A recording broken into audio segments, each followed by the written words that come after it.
Mm, mm, mm, mm, mm, mm.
Yo, what's up?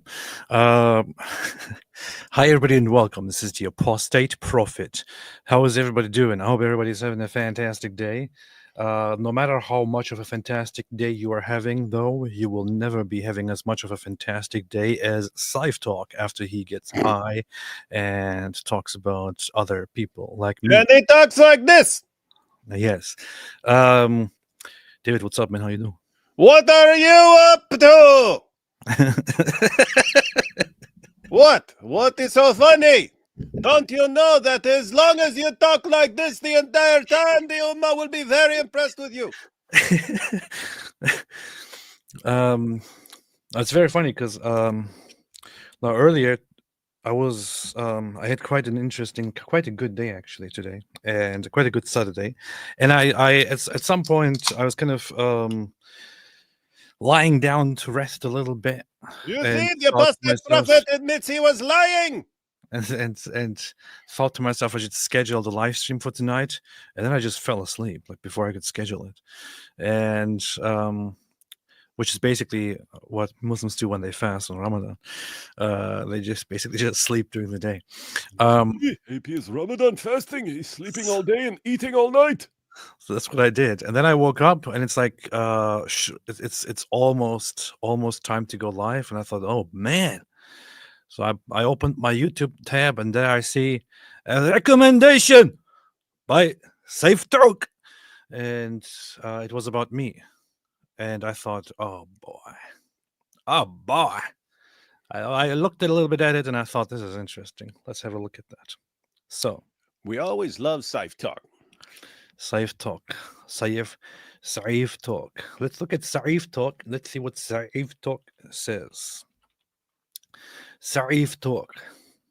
Now, for those who missed it, yesterday we did a live stream in which we talked about basically my Mein Kampf toward my struggle with religious belief and all that, and my recent journey toward approaching religion and Christianity.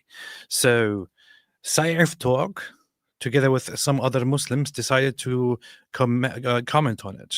The thing is, so far, until this point, I have not officially said that I am a Christian. That's that. However, I still have very much expressed that I have engaged in Christian practices such as praying and all that.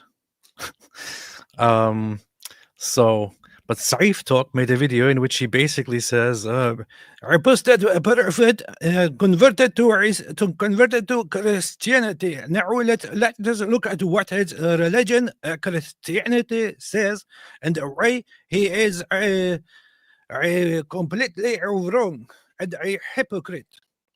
So let's have a look at that.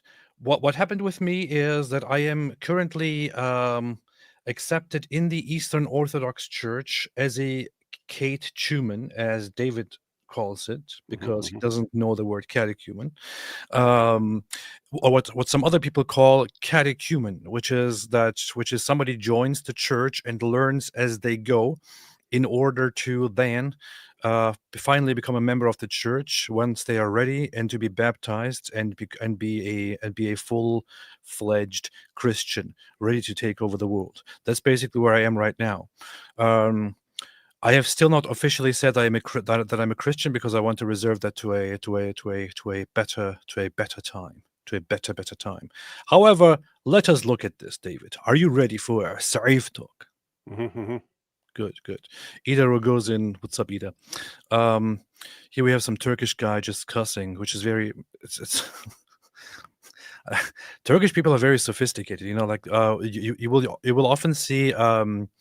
You will often see reactions from different people. I have to give Turks credit, or I have to give other Muslims credit where credit is due.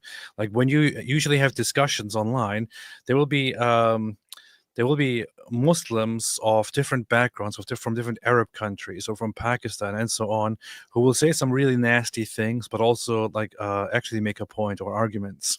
You will have people of different backgrounds say different things, make different points, different arguments, be a little bit nasty occasionally. But then a Turk enters the discussion, and what they do is, I will F your mother and your sister, and we'll do this and this and that. Like, this is the only thing they know. I'm serious. I'm not even exaggerating. Like, whenever I see a Turkish comment somewhere, it's just about, I want to penetrate.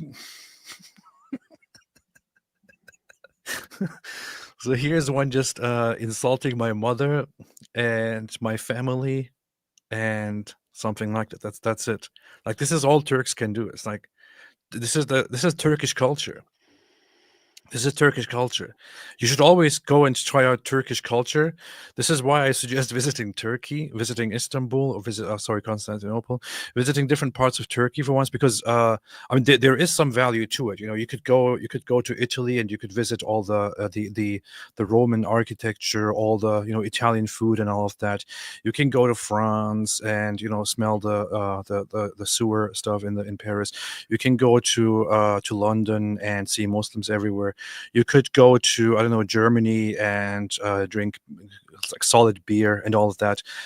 You can go to Egypt and look at the pyramids, and then you can go to Turkey and just hear the way people communicate of how I want to have sex with your mother and your sister. This is a very, very good aspect of Turkish culture, alhamdulillah. Anyway, Isaiah Wagner, what's up? Isaiah Wagner said, 15 est une allume pas une lampe pour le mettre sous les buissons, mais on le met sur les chandeliers. Et il éclaire tous ceux qui sont dans la maison. Sont dans la maison? Oh. What? That's what you're supposed to do. Yeah. Someone said if you just repeat the last like 3 or 4 words that a French person is saying to you and make it like a question, they'll keep going, and you can just keep talking to them forever. Que votre lumière lui ainsi devant les hommes, afin qu'ils voient vos bonnes œuvres et qu'ils glorifiant votre Père qui est dans les cieux. I have no idea what any of this means, and I'm pretty sure that half of that was completely botched pronunciation, but whatever. All right, let's go. Assalamu alaikum wa rahmatullahi wa barakatuh. In today's video, we're going to react to Ridvan's conversion to Christianity and how it proves that everything he was saying against Islam is false and just... Wait, what?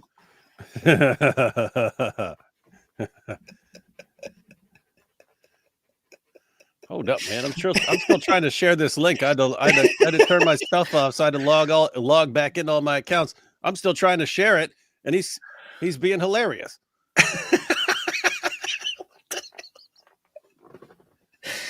Okay, man. Muslim logic fails. Muslim fails logic. All right. Hang on. Okay. This is incredible, man.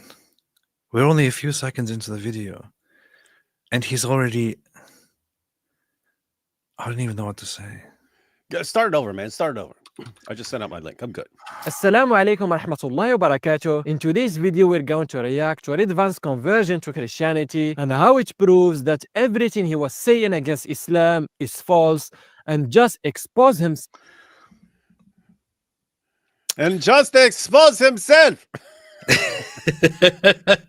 And he exposed himself like Sauda exposed herself when she go to toilet, and thus leading to hijab. Now, I want to ask everyone who is watching this, when I ask the Muslims who are like, especially Muslims who have learned a little bit of logic, a little bit of logic, a little bit of reasoning. What he says here, does that make sense? We don't even have to know anything about. We don't even have to know what he's talking about. We don't even have to really know what I said before. We don't even have to know what he's referring to. But he says he's going to have a look at me converting to Christianity and why, therefore, everything I said is false. Does that make any sense, dear Muslims? That makes zero sense. But what you'll find out is that as long as I say it like this, there is a certain subsection of Muslim community that will believe anything I say because they like talking to like this. It is interesting, man, the different dawah styles, right? So you got the people who like you to talk like this, and then you've got the other guy, you've been humiliated. And then for some reason they like, yeah, we're proud of that, right? And then you've got like the Lily J. Oh my gosh, JPT. Oh my gosh. But they got all these different everyone has to talk weird in some way. My mind is blown right now. Like, hang on. Like, seriously, where is the da'i who just communicates straightforward and normally and effectively? It's like it's just not appealing to you. You have to be over the top in various ways, or they don't pay any attention to. Well, you have some like Shabar Ali, but nobody likes him. So that's what I mean. That's what I mean. It's ineffective. It's ineffective. If Shabir Ali had come out, hey everyone, I'm going to debunk the Christianity now, then they would love him. Yeah. Man. Like, whoa, he sounds React exactly like Ridvan's conversion to Christianity and how it proves that everything he was saying against Islam is false, and just expose himself without even realizing it. He was claiming it doesn't work. Like, hey, you converted to something. This proves that everything you said against Islam is false. I mean, maybe he's gonna make some brilliant point here or something like that. But so for instance, if you condemn wife beating in Islam and you say, hey, Islam promotes wife beating, that's messed up. Oh, now I've converted to Christianity. How would that mean your criticism was wrong? I'm not understanding. It wouldn't. But that's just how Muslim logic works. Claiming to be an ex-Muslim, but for some reason, he believes today that it's better to worship a human being than the creator of all human beings. Inshallah, we'll react to some of his claims against Islam and compare them to what his new religion teaches, and if it agrees with Islam or not, exposing his hypocrisy. But before that, let's... You're kind of being very fast, Saif Talki. I mean, I'm taking it very slow. You're taking it very, very fast. Apparently, you can't wait for me to become a Christian and all that. So, very, very cool. But I wonder if he further talks about the whole idea of worshipping a man instead of worshipping a God. But seriously, man, you guys really need to develop some new ways to attack Christianity. This whole, are you worshipping a man? Were you worshipping a man? You worship God. Hey, really, really old. Hey, Saif Talk. You know who else worshipped Jesus? His companions, who, according to your book, were devout Muslims. So devout Muslims are supposed to worship Jesus. Do the math. This program is about you having a problem with logic. According to the Quran, Jesus' followers were devout Muslims, but Jesus' followers worshipped him on numerous occasions. Therefore, devout Muslims are allowed to worship Jesus. Interesting. Therefore, AP is still a devout Muslim. You understand? I'm using your logic now, Saif Talk. This is how you guys make connections. That is true.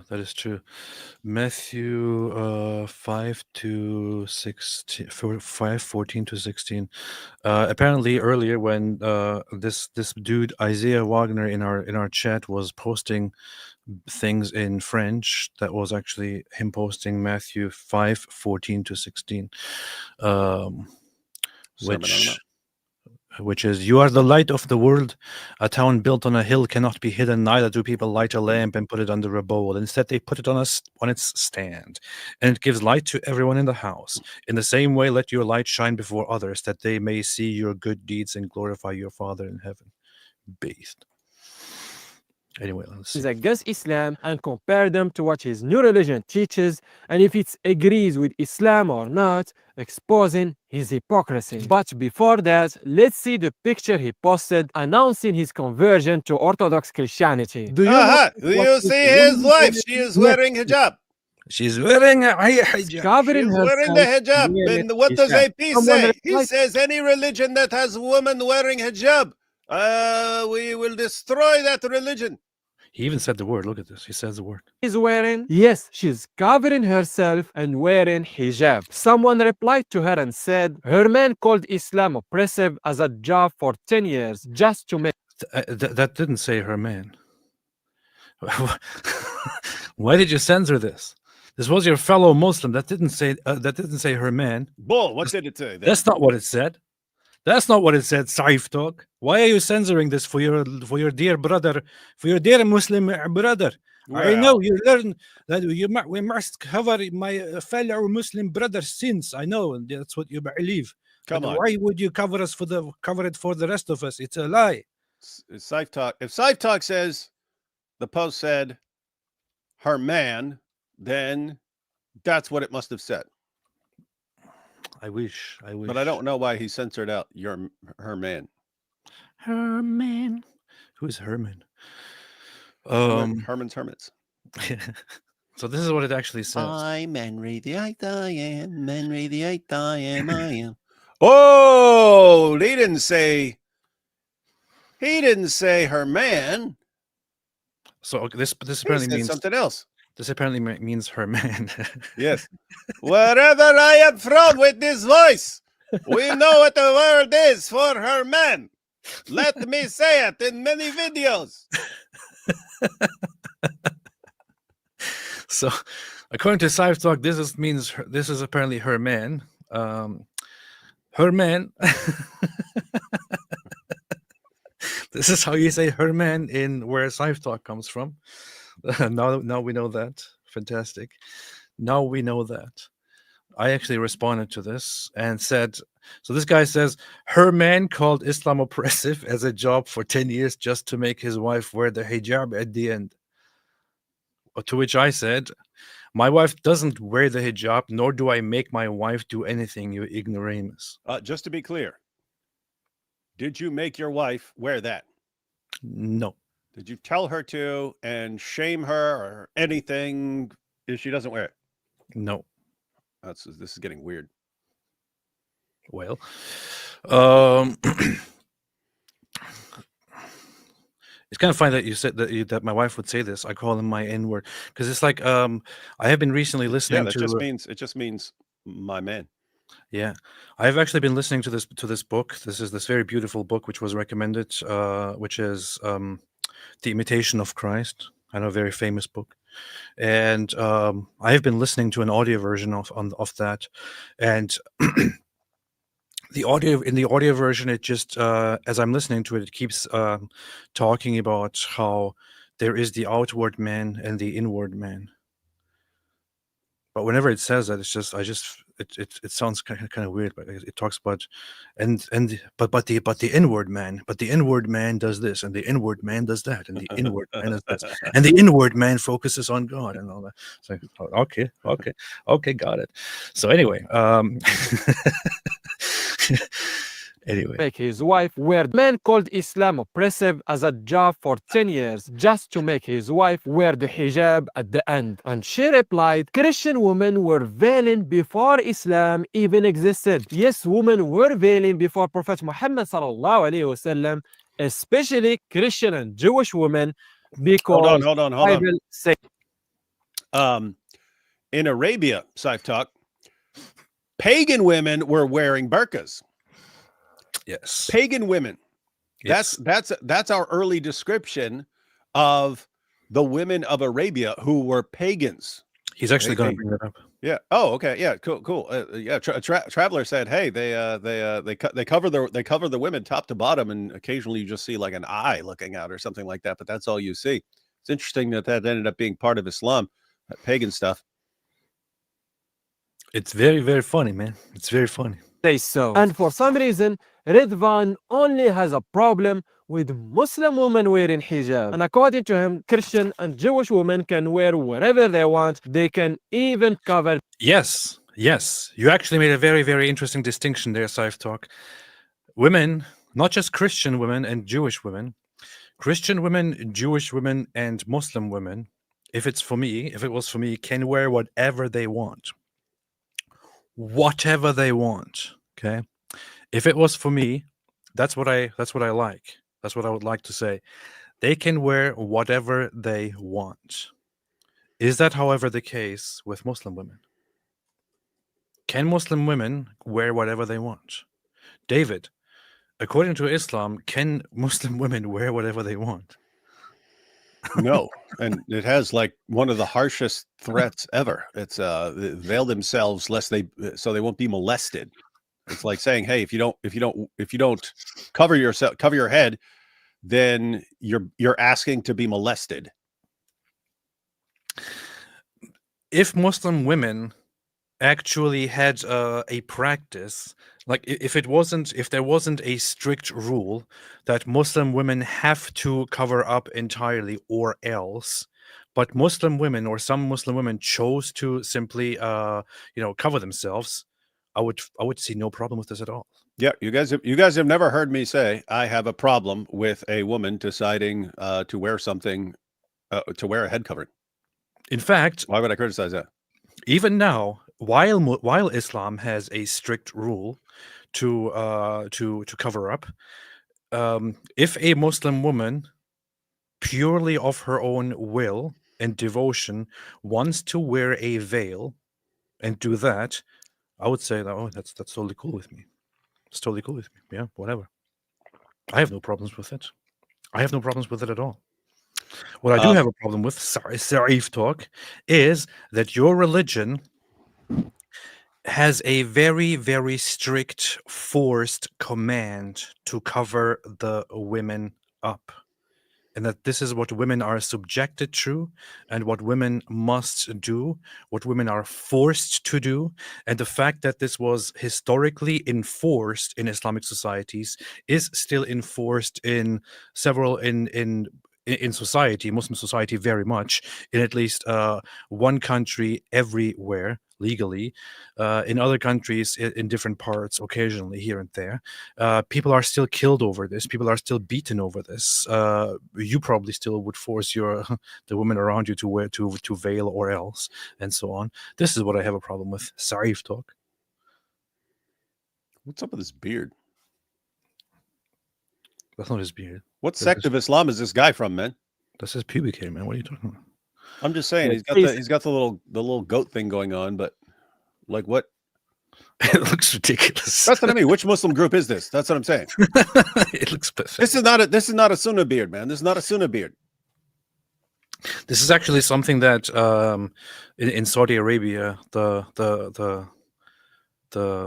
Wahhabis and those developed and started doing, where they instead of keeping the whole beard, they just keep that part, and it just looks ugly as hell. Christian and Jewish women can wear whatever they want. They can even cover their faces. They are never oppressed. It is amazing to me that so many people in the West think that the hijab. Did I say that anywhere? Did I ever say that women can cover their faces and they're never? I mean, I think if a woman goes so far as to cover her face, I would find that a little bit ridiculous. I mean, I would still say, if she wants to do that, whatever. What do I care? But I would find that a little bit ridiculous, to be honest. Yeah, I have to say. So covering your head with something, right? Yes. Covering your head like a hijab. Unless someone's imposing it on you or something like that, or is going to beat you or kill you or something like that, for not wearing it, I don't have a problem. It's a person's. If a person chooses, hey, here's how I want to dress, I have zero problem. when you get to like burqa and niqab, there it seems something dehumanizing, which you don't see by wearing a head covering, or a guy wearing a head covering or something. There's some things dehumanizing about saying, no, we can't see the person's face or something like that. Face is like, that's like part of how you communicate and so on. So there is something weird about that I do have some kind of issue with. But if it's a woman and she says, this is how I want to dress, I'm not gonna tell her not to, but I am going to think that she's probably been like manipulated by some people into thinking that that's the only way to be good or something. You see, covering your face in public should be illegal, says Storm D. Charango Salvaye says, Tekken zusammen, warum sind Islamisten so dumm? Which means, good day, everybody. Why are Islamists so dumb? Well, there are many reasons, but one of those leads back to procreating with goats, I would say. Anyway, let's see. Hijab is something beautiful, something to praise, something to appreciate. According to Ridvan, his woman covering her hair and wearing hijab is not beautiful, not praiseworthy, and should not be appreciated. Why is it? Look at this snake. He's got you there. He clipped me here. They are I can't already tell the context here. Let's see. never oppressed. It is amazing to me that so many people in the West think that the hijab is something beautiful, something to praise, something to appreciate. According So this is what he clipped. I'm pretty sure that the context of that clip is specifically about how people in the West think that the hijab is something beautiful, something to appreciate, something to praise, while the hijab is actually an oppressive tool that is forced, and that women are forced to wear, if not by somebody, then by the commands of their own religion. That's it. It's never just about the hijab itself. I've never ever made it about just the hijab itself. I really wonder which video that was that he What about right before we were going live, you said the worst thing in the world is if a woman wears a hijab. Man, you can't say that in public, man. Oh, yeah. No. So. I can neither confirm nor deny that AP said that right before we started. And Saif Talk will clip this in a minute. And here they Look, here they're admitting it. David let it slip out. Like Deha Al-Kalbi let it slip out. Oh, man. to Ridvan, his woman covering her hair and wearing hijab is not beautiful, not praiseworthy, and should not be appreciated. Why is it? I mean, I honestly don't know Wait. if it's praiseworthy or if it's wait, what Yeah, what did were you the go words? around demanding What praise? were the where you words? What were the words? Wearing hijab is not beautiful, not praiseworthy, and should not be appreciated. Why? Not beautiful, not praiseworthy, and should not be appreciated. Now, beautiful is a whole different thing. I'm not sure if I ever made a statement about the hijab itself being not beautiful. Any head covering can have different visual impacts that may or may not be beautiful. This has nothing Let's go ahead and say it. Some Muslim women look really hot in a hijab. And that's kind of the issue. Like, it's like, oh, look how modest we are and look how hot we are at the same time. I cannot say anything about the hijab not looking beautiful or veils not looking beautiful. The point, however, in the clip that you clipped there was that the concept of the hijab, the entire system of the hijab, is not beautiful. But of course, Saif Talk is lying here, or maybe he's just dumb. I don't know. So he's taking me out of context. It can be both. You can do both. Those aren't mutually exclusive. That's true. He's dumb and lying. He's a dumb liar. Okay. In fact, dumb and lying is sort of a recipe for dawa. But praiseworthy and appreciated. Now, I don't really care. Honestly, it's like if a woman herself wants to veil herself and then engage in worship, for example, I see humility in that, and I see something good in that. But to me, honestly, it doesn't matter if a woman does it or doesn't do it. It doesn't bother me. I'm concerned with myself. What I am concerned with is with a system forced on women, like it is in Islam. That's the entire point. Safe talk, you dummy. Why is the advanced woman wearing hijab in the church? Well, Because she wants to. That's the big takeaway there, Saif. Because she freaking wants to. She wants to, and she chooses to do it. Why is he forcing because- his wife to wear a hijab there? Not because AP said to her, "Look, now that I am a Christian, I demand that you dress like this, or I will beat you and have you locked up." I guess his thoughts here are that either I would make her wear the hijab, or I would be expected to force her to take it off.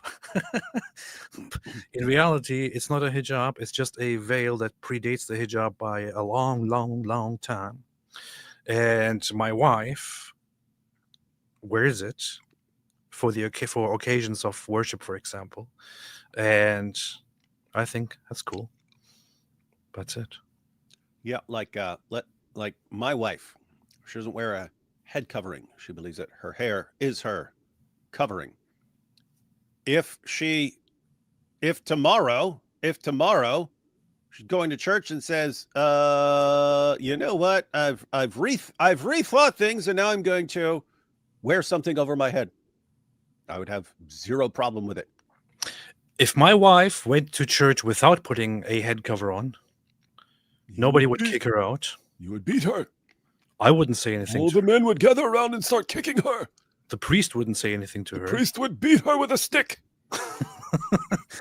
She could attend the Sunday service, the divine liturgy, Yes, but they would set her on fire. and she would go through with it, She And would then- be through with it, yes. receive she her would be through. blessings from the priest, and then go home. That's it. It's not pronounced, I know you're foreign, but it's pronounced beatings, not blessings. Can you do the same thing as a woman in a mosque? Saif talk. That's the question.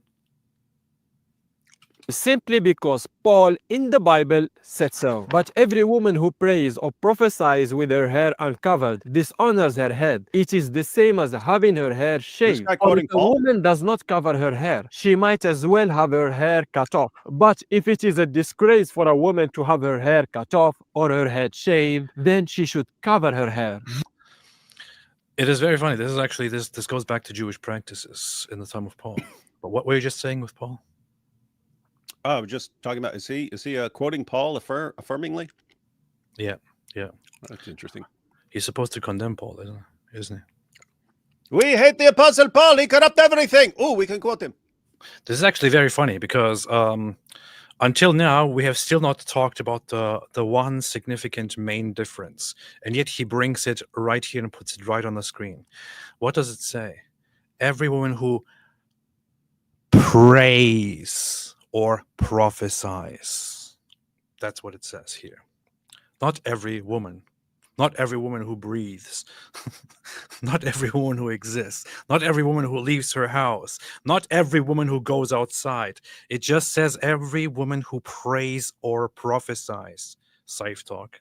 Can you tell the difference?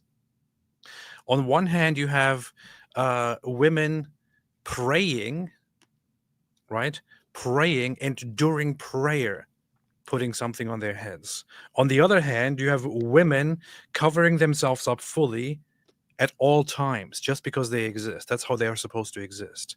That is Islam. In Christianity, there was never an accepted mainstream idea that women are supposed to be covered from head to toe or else. Such a thing never. This is specifically about prayer. You're even quoting it right here and putting it on the screen. It's specifically about prayer. Prayer in public. This is about church practices. Dummy. And then you ask how Islam ends up with this stuff, and it's Muhammad, I saw your wife outside pooping. What's going on here? The whole town is watching your wife if she goes out and poops. Muhammad's like, oh, I'll tell her to cover up. Oh, I have to tell all women to cover up. Alhamdulillah, if you don't dress like this, then you are evil. So not only is Is the veil in traditional Christianity preserved for simply church practices and for prayer and prophesying, as it says here? It is also, even then, even in those circumstances, never enforced. This is so different from Islam. It's incredibly insane to compare these two things. But they never get it. They never understand it. This is Paul commanding Christian women to cover their heads. Subhanallah, he kept attacking Islam and Muslim women for their modesty for years, and now his woman is wearing hijab. Some Christians try to... No, if you see a photo of my wife just walking outside and not wearing anything on her head, I wonder what is gonna. You see, she is big hypocrite. Then no, he is beating her for this. When he sees her, he will beat her.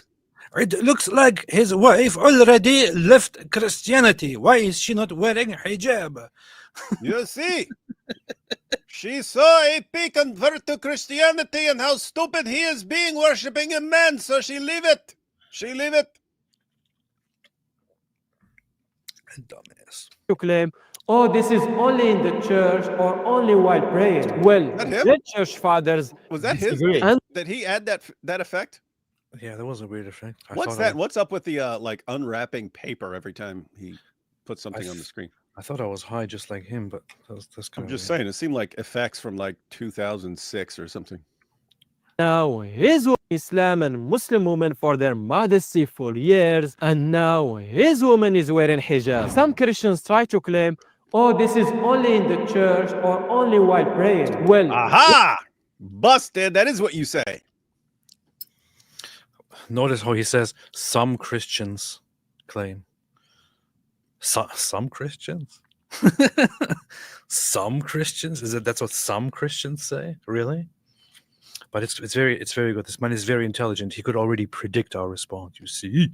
church fathers disagree. And in advance, since you want to be baptized as an Orthodox Christian, John Chrysostom should be an authority for you. And he said in his homilies on 1 Corinthians, well then, the man he compelled not to be always uncovered, but when he prays only, for every man, said he, praying or prophesying, having his head covered, dishonors his head, but the woman he commands to be at all times covered. According to St.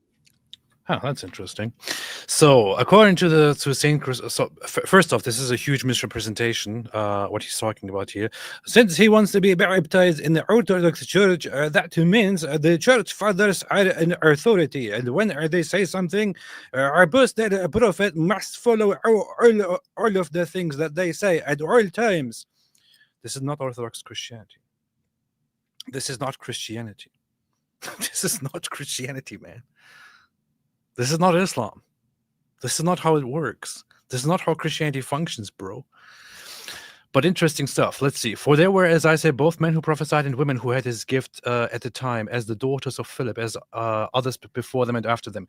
Concerning whom also the prophet spake of old, your sons shall prophesy, and your daughters shall see vision. Well then, the man he compelleth not to be always uncovered, but when he prays only. For every man saith he praying or prophesying, having his head covered, dishonoreth his head. But the woman he commands to be at all times covered.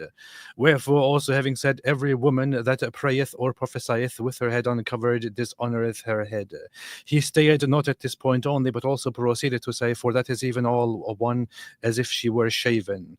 But if to be shaven is always dishonorable, it is plain too that being uncovered is always a reproach. Well, here you go, Saif Talk. I disagree with I would like to understand further what St. John Chrysostom's words are here and to consult different people on this, but I'm going to say it right here. I disagree.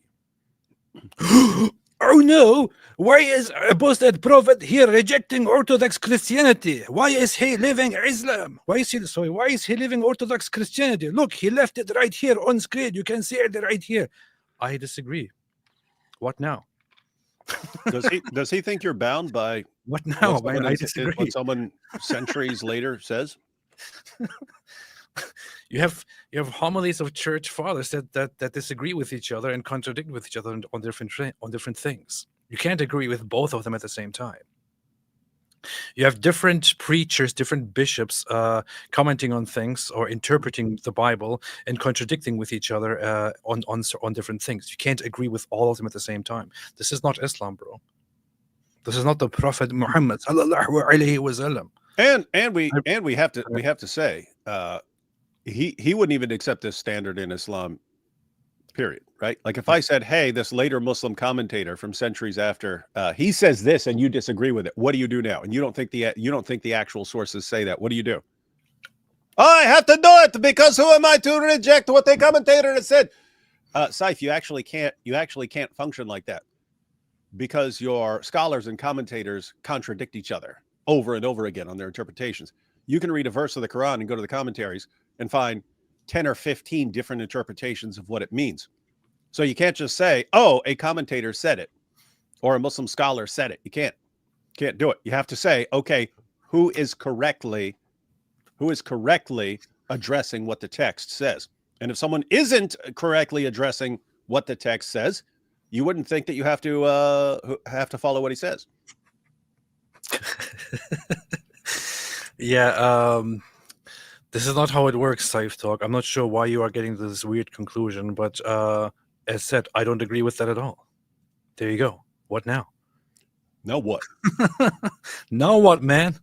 Ha ha! But the woman he commands to be at all times covered. According to St. John Chrysostom, Christian women should be covered at all times and not just during prayer and worship. This is what happens when your morality is subjective. You will always fall into contradictions and hypocrisy since your morality is not objective and don't come from a source. This is cool. I would assume that his morality is objective, so he thinks it is always okay for him to marry a 6-year-old girl and have sex with her when she's 9 years old, right? Right? Mm-hmm. Okay, good. Source that has the right to dictate morality. Your St. John Chrysostom agrees with Muslim women more than Christian women of today when it comes to modesty, because you lost your values and morality to liberal values. And since we are speaking about Do you really want to go down that road, man? Do you really want to look at church fathers and how they view different things, such as different things like slavery, such as different things like going to war and pretty much exploiting different populations for religion, going and looting different people and populations for the sake of taking their women and children as slaves and having sex with them? Do you really want to go to morality and how church fathers would look at those things? Seriously, man? Do you really want to play this game? about hijab and the veil. Let me refute this doubt shubha that Arab women in the past didn't cover their faces. This is a shubha many liberal Muslims try to bring. So according to Shubha is a doubt. Not sure why he's going into this now. Tertullian, who was a 2nd century church father, in his treatise titled Oh, here. This is actually what you just talked about. Tertullian on veiling of virgins. On the Veiling of Virgins, he said, Arabia's heathen females will be your judges, who cover not only the head, but the face also, so entirely that they are content with one eye free, to enjoy rather half the light than to prostitute the entire face. A female would rather see than be seen. Look at this. There you go, David. This is what Tertullian said. Yeah, he's talking about the pagan women of Arabia, You see, which became Islam for some reason. Tertullian in the 2nd century is comparing Arab women with Christian women and highlighting the greater modesty of Arab women. And this is pagan women, pagan Arab women, pagan Arab women, whom your religion copied, and whom your religion also insults thoroughly and calls ignorant and disgusting. So Yeah. all So the hey, AP. What? AP. Do most Muslim women wear a full covering and only allow one eye? No. Okay, so according to Saif, most Muslim women are less modest than pagan Arab women were, right? So the result of Islam has been to make women less modest, right? So according to him, the pagan women of Arabia, they were more modest, and their modesty was greater than that of Christian women. Okay. But most Muslim women don't dress like that. And therefore, according to Saif himself, most Muslim women are less modest. They dress less modestly than pagan Arab women. And therefore, the net impact of Islam has been to decrease women's modesty. And that's indisputable based on what he just said, right? I'm also not sure why he is citing Tertullian here. What is he kind of what kind of point is he? He went to some lame like website that brings all this stuff together to say, you see, they don't know what they're talking about, blah blah blah. When they don't know what they're talking about when they condemn us for killing and beating these women who refuse to dress in a certain way. So let me show you. And Tertullian wouldn't have remotely the authority or the weight or anything that that any of the saints and church fathers and Saint Chrysostom, for example, have. So this is very weird. Liberal Muslims who are trying to confuse and misguide people by claiming that Arab women never covered their faces. This is a 2nd century testimony confirming the niqab, the face covering of Arab women, way before Prophet Muhammad sallallahu alaihi wasallam. And now let's move on to the Yeah. So Arab women were so Arabia was always a little bit messed up. Got it. Okay. age of the mother of the believers, Aisha radiallahu anha, when she got married to now we come to the spicy part.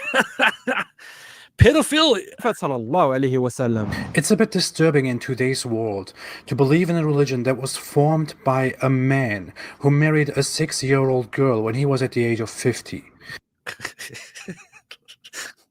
Look at this. So people who still want to keep believing in this religion also find that fact disturbing, start to look for disturbing. Some high quality videos here, man. Huh? Some high quality videos. What do you have, like a giant sheet of paper behind you? I had this was the very beginnings of when I started making videos. It was I had a pure blank white backdrop behind me. That's it. excuses, for other explanations, for reinterpretations. After becoming an Orthodox Christian, you can't use this argument against Islam anymore because so I'm interested now. Wait, now you have to accept pedophilia? You converted to Christianity, now you have to accept pedophilia? I'm dying to hear this one. Okay, well, I'm very, very excited. I'm laughing right now because his idea is that after becoming an Orthodox Christian, one can no longer criticize Islam for pedophilia. This is of course laughable, but I'm really curious to hear his point. now you'll be judged by your Bible, your church fathers, and saints. According to the Sense. You mean saints? Yeah. Okay. Evangelium of James. Why is he? What is he? What? He's quoting what?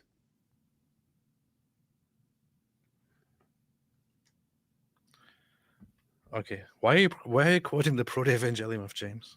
Yeah, and yeah. Let's go to it.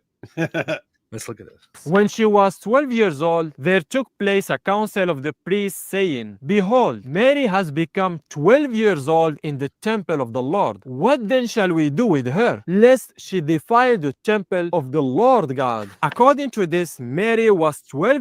Okay, let's see. This is very funny. When she was 12 years old, there took place a council of the priests saying, behold, Mary has become 12 years old in the temple of the Lord. Now, he's of course doing this thing again, where he is comparing this to Muhammad in his 50s, marrying a 6-year-old girl, and then finally taking her to bed and having sex with her when she's 9 years old. He's comparing this to Mary being brought to the temple when she's 12 years old. That's it. That's what he's comparing, David. According to the apocryphal texts. David, what do you say about this? This is insanely stupid on multiple levels, but yeah, let's hear him out, and then we can explain how stupid. What, dude? You just went to the. Going to this book is stupid on multiple levels. But yeah, let's hear what he's got to say. Okay. 12 years old in the temple of the Lord. What then shall we do with her, lest she defile the temple of the Lord God? According to this, Mary was 12 years old when she reached puberty. And this is why they wanted her outside of the temple, because she was unclean according to their law. Leviticus 12 verse 2. Say to the Israelites, a woman who becomes pregnant and gives birth to a son will be ceremonially unclean for 7 days, just as she is unclean during her monthly period. Leviticus 2 verse 4. She must not touch anything sacred or go to the sanctuary until the days of her purification are over. What the heck is he babbling about, man? Mary had to leave the temple since she reached the age of maturity, and it was no longer appropriate for her to stay in the temple. According to the Talmud, neither for Oh my God. What I don't even know where he's going. I thought he was gonna like respond to you having an objection to marrying prepubescent girls or something. I have absolutely no clue where it sounds like he's just saying stuff because his followers are too stupid to realize he's just like saying random stuff. I don't know though. We didn't let him finish. Maybe he's about to do something brilliant here. Muslims who are watching, can you at this point tell me in fact, can you tell yourselves what the point so far is that Saif Talk is making? I have no objection to marrying little children. And he says, well, according to the Proto-Evangelium, which is an apocryphal text, Mary was brought to the temple at 12 years old because she was no longer a child and she was now mature. And then he brings up the other texts, which say that a woman, once she starts menstruating, or a girl, once she starts menstruating, is no longer deemed ritually pure. That's it. I'm sorry, what does this have to do with Islam allowing sex with prepubescent girls? I have zero clue. What does it have to do with anything? no longer appropriate for her to stay in the temple. According to the Talmud, neither 45b, with regard to a girl who is 11 years old and 1 day old, her vows are examined to ascertain whether she is aware of the meaning of her vow and in whose name she vows. Once she is 12 years old and 1 day old. So what's the freaking point, man? And has grown 2 pubic hairs, which is a sign of adulthood. Even without examination, her vows are in effect. According to this, a Jewish woman reaches adulthood at the age of 12. So, Mr. Christian, do you agree or not? And this is the same age the Proto-Evangelium of James claims Mary was when she was removed from the temple and betrothed to Joseph. According to the English explanation of the book by we need to check out the Proto-Evangelium of James and see what it's actually saying, because it does not help him. and if he's actually read, even if he's read this section that he's trying to quote, he's exposed as a liar. Yeah. Joshua Kolb. In interpreting this verse, the rabbis limited this right to when she is a minor, meaning before she both achieves puberty and reaches the age of 12 years. That is to say, one who has reached puberty but is not yet 12, or he's 12 but has not reached puberty is... I find it so funny that he's quoting the Talmud to you. No, but even more importantly, so first off, he is quoting the Talmud to me. Secondly, he's quoting a part of the Talmud, an explanation to the Talmud. Like I could understand him quoting the first part that he just quoted, which is the Mishnah, because it would be pretty much Talmudic writings that date back to the very same times where Christianity is coming into existence, or rising. But here he's quoting an interpretation that is long after, which would have nothing to do with me at all. But then the funny thing to me is, and I'm actually going to point out one thing here. He's quoting this, but he's not even addressing some of the most messed up things that are actually that this part here is actually about, which is about selling your daughter into slavery. So I'm going to assume that that Saif Talk here is actually a very, very reasonable and intelligent person who sat down and understood, okay, these were times where this is talking about a completely different society thousands of years ago, where different contracts were made. Therefore, I should not use this to attack morality, the morality of the Bible, or the morality of Judaism, or whatever it is. I assume so. That's why he, I guess, never addressed that aspect of what he's quoting here. But it's quite interesting to me. Still considered a minor. So according to Jewish tradition, a girl becomes a woman when she reaches both puberty and 12 years old. Okay. According to the Yeah. Jewish We can grant that all day. What in the name of common sense does that have to do with Muhammad having sex with a 9-year-old and with the Quran allowing sex with girls of any age? No, he's 5, once 6, again- 5, 6. Check with your boy Daniel Hakikachu. Check with Muhammad Hijab. We've got Muhammad Hijab on video saying the Quran allows sex with prepubescent girls. You cannot get around that. That's hijab. He's once again. That's 14 centuries of your Muslim commentator saying puberty is not a requirement. And then he goes, you see, it says right here, this is when I'm going to become the woman. He's once again going to Jewish law here, and in fact doing something really, really, really, really, really stupid. Very stupid. Let's let him read this and then look at it one more time. The minimum age for marriage under Jewish law is 13 for boys, 12 for women. So if you have a Well, So- what? All of this talk, this entire presentation here, was completely meaningless nonsense, right? He talked about me saying that it's really messed up that in Islam a man marries a little child and has sex with her when she's 9 years old. He then says that I cannot object to this anymore as an Orthodox Christian, because in Orthodox Christianity, according to the apocryphal text, Mary was presented to the temple at the age of 12. And the Bible says that at the age of that when a woman menstruates, she becomes ritually impure. And then he starts quoting the Talmud, which basically just explains and reaffirms the same thing. Then he finally comes to this page, and until here, he never ever actually makes a point, because he never ever talks about anybody getting married and having sex as a little child. So all of this is all for nothing.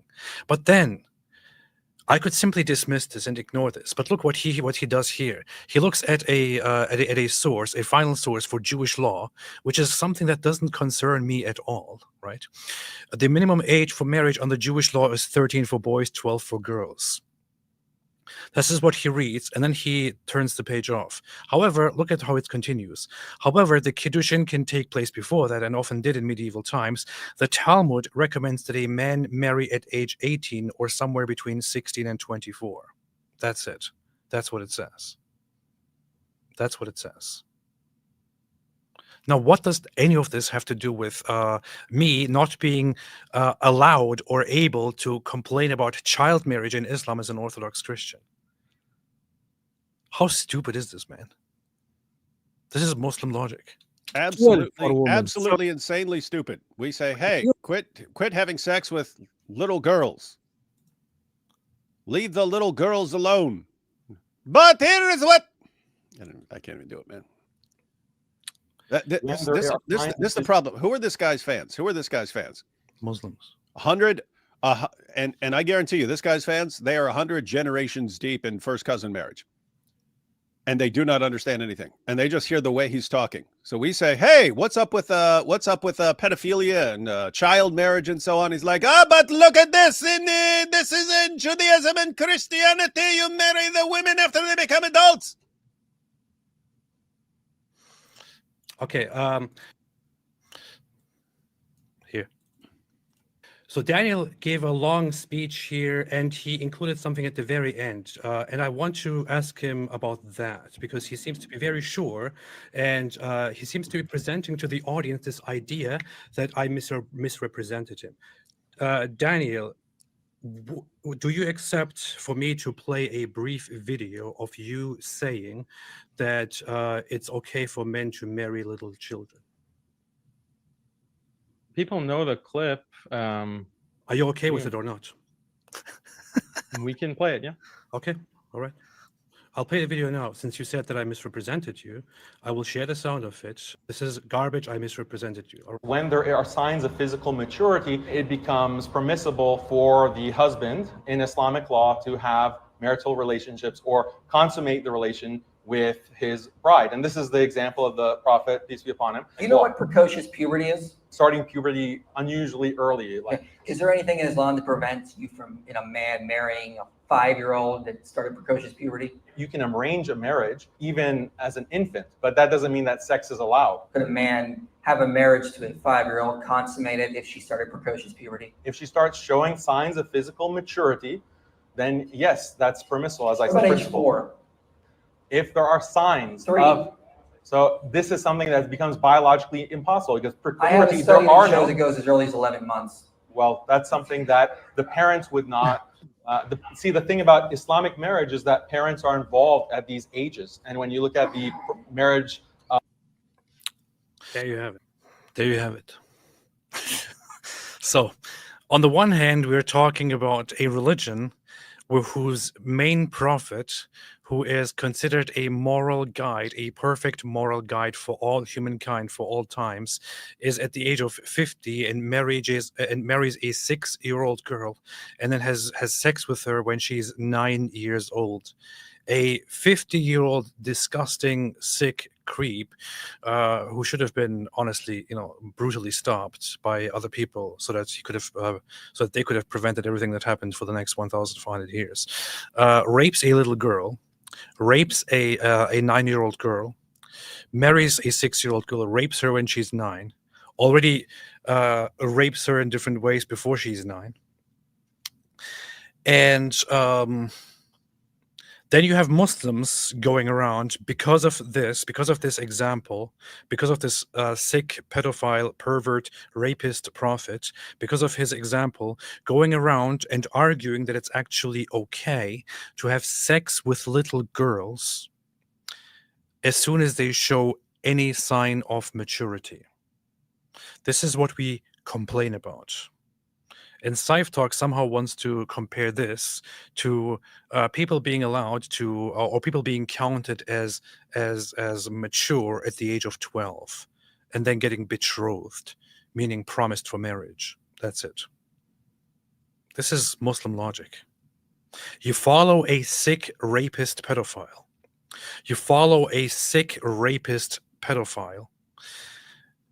You defend sick rape and pedophilia, and then you don't even have the brains and the logic to properly attack those who point out that you guys defend rape and pedophilia. You people are disgusting, man.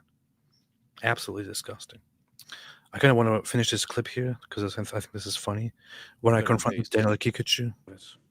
all right, so can I respond to your misrepresentation? Presented you, yeah. Go ahead. Yeah. So, yeah, I mean, I gave you a chance to condemn the rape of a 3-year-old and killing the 3-year-old after. You didn't have a condemnation for that. So your moral compass is not really a standard here. So if you have yeah, you did because you said that I support pedophilia. I support marriage, like every other religion, like every other culture within history. I say you support pedophilia because you support an adult marrying and having sex with a 3-year-old girl. He says, no, I don't support pedophilia. I support marriage. So here I misrepresented him. The Muslim here, the Muslim in question, he doesn't support just randomly having sex with 3-year-old girls. He only supports marrying and then having sex with 3-year-old girls. This is what Islam does to people. This is what Islam does to people. This is Islam, bro. This is Islam. You sickos. You perverts. You perverts. You have a problem with the marriage of Aisha radiallahu anha to the Prophet sallallahu alaihi wasallam at the age of 6 and consummated their marriage at the age of 9, then you should have a problem with the mother of your God, and how your God got his 12 years old mother pregnant. Why couldn't your What? Hey, seriously, we should go to the proto-evangelium of James and just read one little part of what it actually says about Joseph, because it like destroys. You know what? Yeah, I wonder if IP is available right now. What? If IP is available and if he wants to join us. I think he's traveling now. Is he? Why? What do you want him for? To give us statistics? No, he would love this topic. That's why. Oh yeah. You might want to revisit or just have him comment on this stuff, because this dude's all over the place with complete nonsense. Yeah. IP is the one who points out that they actually like have done the studies on when women were first married, their age at first marriage back then. It's in the 18 to 20 range. Mm-hmm. 18 to 20 range. The bare minimum for even thinking about it would be after 12. She had to be 12. Before that, they called them little girls. Somehow, our good friend Saif here is using all of this to defend a 54-year-old man penetrating a prepubescent 9-year-old girl. And then he goes on and fails to actually deliver any point, fails to deliver any evidence of anyone's age in the Bible, fails to deliver any evidence of anything. He cites an apocryphal text and he says, and here you can see that Apostate prophet is a hypocrite because Mary was pregnant when she was 12 years old. Where's the proof, man? Once you bring the proof for that, we can talk about it. First off, where's the proof? We can talk about it all day long once you bring the proof, but where is the proof? Where is the proof? Saif, where is it? He waffled for 5 minutes or so, 3 minutes, and couldn't even present any proof for anything. This is what he does. This is what Muslims do. You said you want to look at the Proto-Evangelium of James? Yeah, you want me to send it to you? You want to send you a link to it, or you want to look it up? No, I can look it up. But what do you want? What passage specifically want you to do? It's like 8 or 9 or something like this. It's broken up into sections. Is it the one on New Advent? Yeah. Here? Yeah.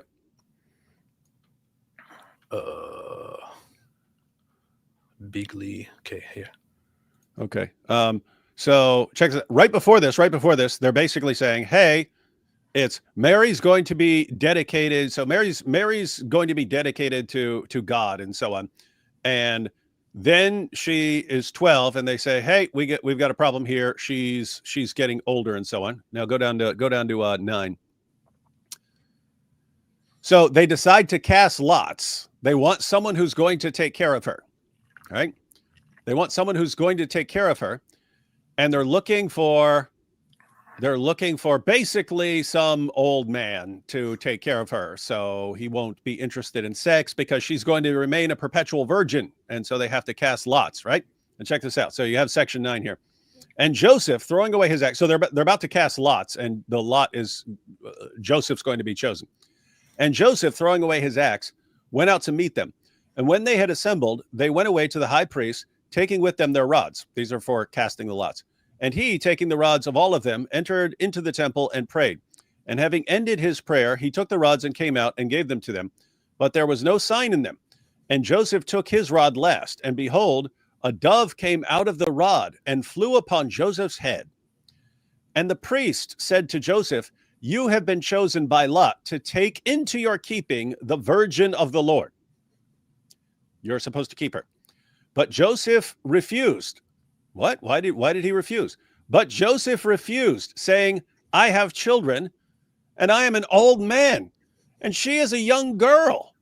I am afraid lest I become a laughing stock to the sons of Israel. And then the high priest tells him, yeah, you got to do it anyway. Saif, what is it? What is this saying? This is what you're quoting. This is what you're quoting. Guess what? I couldn't conceivably care less what the Proto-Evangelium of James says. I don't believe in this as a source. In fact, we know we okay. Let me. I don't even want to explain it now. This is not an authoritative source for us. This is a late fabricated source. We're not interested in this. We do not. I don't even know what to do here. Okay, let me put it this. We would consider this an extremely weak hadith in your language, right? And you'd be, okay, so that's what it's like with you quoting. But since you quoted it, you're quoting this. What does Joseph, first, Joseph is not assigned to have sex with her. He's assigned to keep her as a virgin. That's what he's there for. They want to keep Mary as a perpetual virgin. No one's ever having sex with her. But then when they say, hey, we need someone who's going to basically keep her and watch over her this time, let's find an old man who's not interested in sex anymore. That way, there won't be any temptation there, and he could just keep the virgin, and then there won't be any suspicions or anything like that. And when they tell Joseph, you're going to marry her, he says, wait a minute, I'm an old man, and she's a young girl. I will become a laughing stock in Israel. What does that mean, Saif?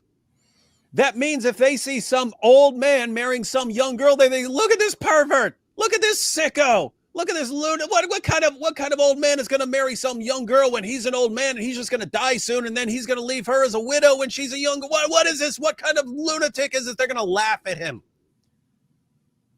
What did your prophet do, Saif? When he was an old man, old enough to be Aisha's grandfather or great-grandfather, he had sex with a prepubescent 9-year-old girl. And not only did he die when she was 18, he commanded his followers that no one is allowed to marry his wives after him, thus leaving her as a perpetual widow. She can never have children. She can never have another family. She can never have sex with a man who isn't some creepy, old, smelly dude, even though she obviously did. I think Aisha was getting busy with a lot of guys. There were lots of accusations going around, and they were. And by the way, if anyone wants to know the connection here, so Aisha stays behind the army for a little while, and then she emerges. She emerges with some young hot guy, and she's like, "Oh yeah, we're looking for my bracelet." And then, of course, she gets accused of adultery, and she's worried about getting stoned to death. So she's worried about being stoned, because that's what they would do if they think that she's committed adultery. But then Muhammad receives the revelation saying, oh, if they're going to accuse her of adultery, where are their four male witnesses? In other words, Aisha is innocent. We don't have 4 witnesses who saw her getting banged by this dude. And therefore, she's good to go. She's as clean, she's as pure as the driven snow. And by the way, then later on, when Muhammad dies, the verse of stoning was in the Quran. The verse of stoning adulteresses and the verse of breastfeeding adults was in the Quran at that time. Aisha had the only copy. Muhammad dies. What does Aisha remove and blame on her goat or her sheep for eating out of the Quran? Verse of stoning an adulteress, which she was that close to being on the receiving end of that punishment. She was that close to being stoned. Muhammad dies, and suddenly the verse about women breastfeeding grown adult men and the verse of stoning an adulteress mysteriously get eaten from the Quran. Oopsie. There's a very there are two very important details to add here, which are the very text that he's quoting here, the Proto-Evangelium of James, once again, is not an authoritative text. It is not part of any canon. It is considered apocryphal. It is a later record. Some AP.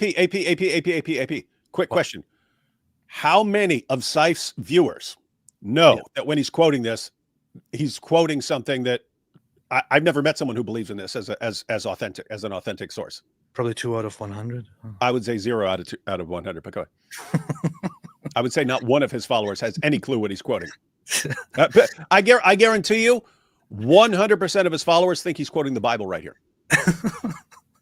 So he's quoting a text which is an apocryphal record about Mary, about the family of Jesus. According to the text here in question, What is happening here is not that Mary is now at an age where she is ready to get married and to have children, and she is now to have married and to have children. What is happening here is, as David just mentioned, she is to be kept as a virgin. She is kept as a virgin. Her parents, according to this tradition, right, which also very much influenced lots of early Christian societies and communities. According to this tradition, Mary was considered given by her parents to the temple as a virgin to serve the temple for her life, while she was still a child, until she reaches the age of menstruation. She stays at the temple where she purely serves. Once she can no longer stay at the temple, somebody takes guardianship of her. In this case, Joseph, who is not going to have sexual relations with her, takes guardianship of her to keep her and no longer let her stay at the temple. She is, however, still to be kept a virgin. So she is still a virgin, or a temple virgin, where she's supposed to serve the temple for the rest of her life. That's it. She's supposed to serve the temple. She's not supposed to have sexual interactions. And you could see, because as the story unfolds, when she eventually gets pregnant, everyone loses their minds and flips out, and they're accusing her of being of doing something. Exactly. In fact, you have what is that? Luke 1:34, which is a well-known passage, which says the following. Luke 1:34-35. How will this be? Mary asked the angel, since I am a virgin. The angel answered, the Holy Spirit will come on you, and the power of the Most High will overshadow you. So the Holy One to be born will be called the Son of God. This is it. She's not supposed to give birth or anything. She's supposed to be a virgin. That is her state. That is what this is all about. So Saif Talk is quoting something completely ridiculously nonsensical that has nothing to do with the topic at all. Yes, because he doesn't get it and his audience doesn't get it. Yeah, and the hilarious part here is, hey, we've got an issue here. We've got a girl who's going to be dedicated to God all her life and needs to remain a virgin. What are we going to do about this? We need to have her marry a guy who's not interested in sex so he can be her guardian and so on. And the response of Joseph is, what are you talking about, man? People are going to laugh at me. They're going to make fun of me. I will be humiliated as an old man being married to a girl. And he's talking about to a 12-year-old. Saif is sitting here, you see, this is fine. There's nothing wrong. He's saying, what are you talking about? Everyone's going to make fun of me. What's that mean? It means it was culturally unacceptable among the Jews for an old man to have sex with a pubescent yet young girl. And keep in mind, we're not even talking about a prepubescent girl. Yes. Can you imagine Joseph's reaction to this? Yeah, marry this little girl. She's 5. Oh.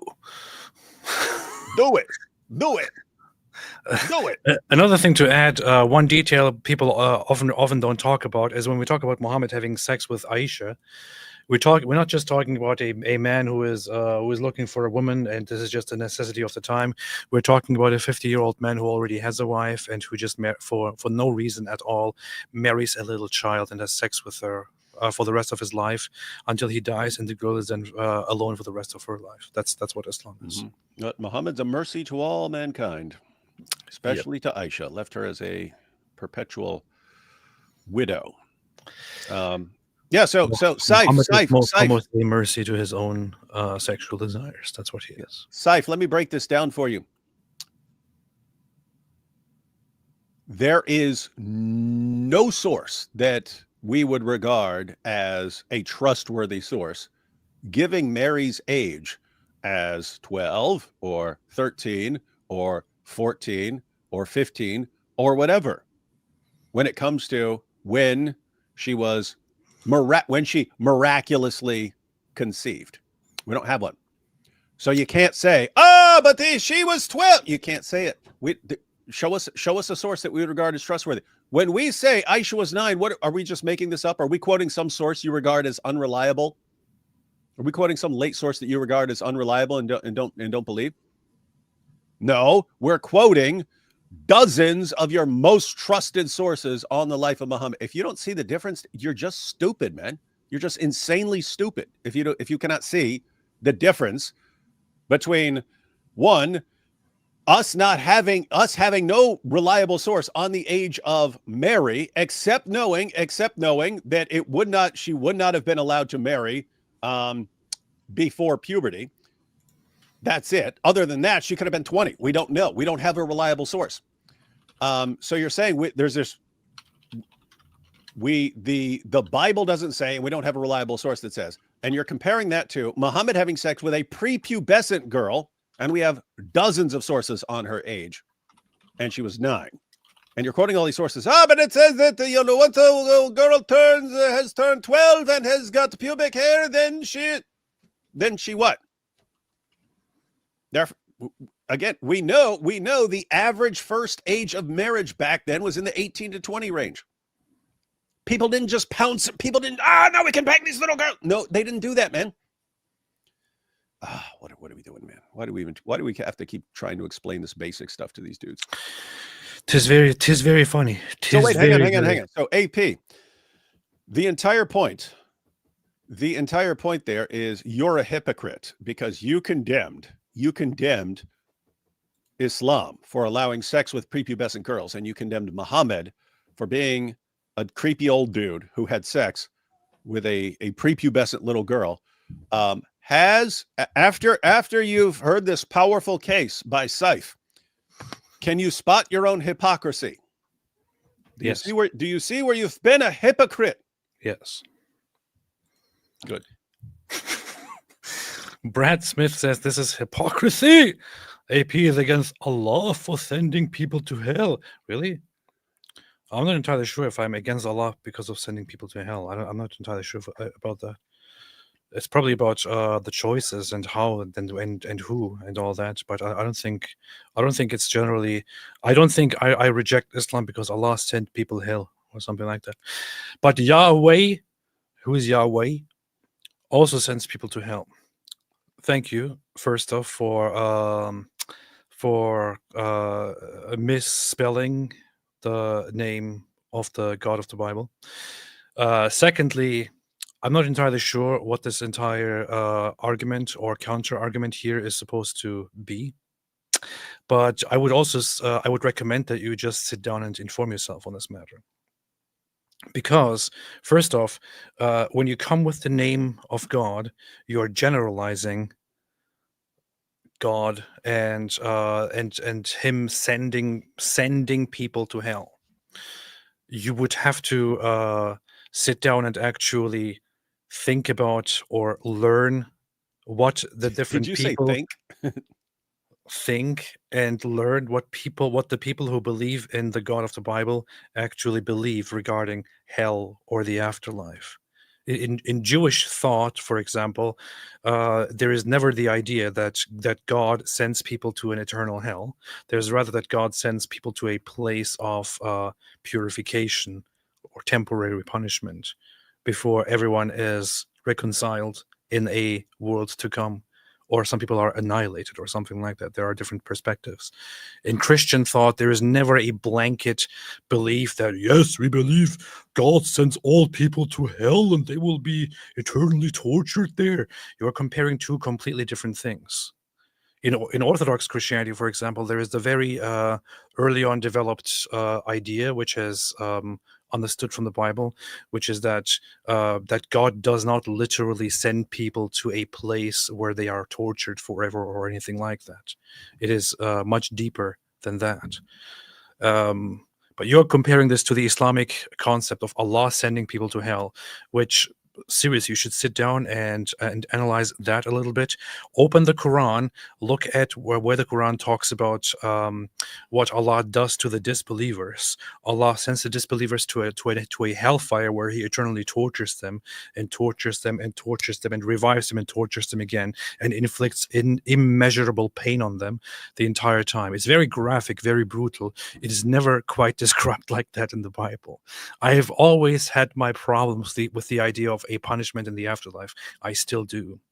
But comparing the Islamic hellfire to the biblical afterlife or the biblical hell or the Jewish and Christian hell is a little bit ridiculous. Please don't be dumb.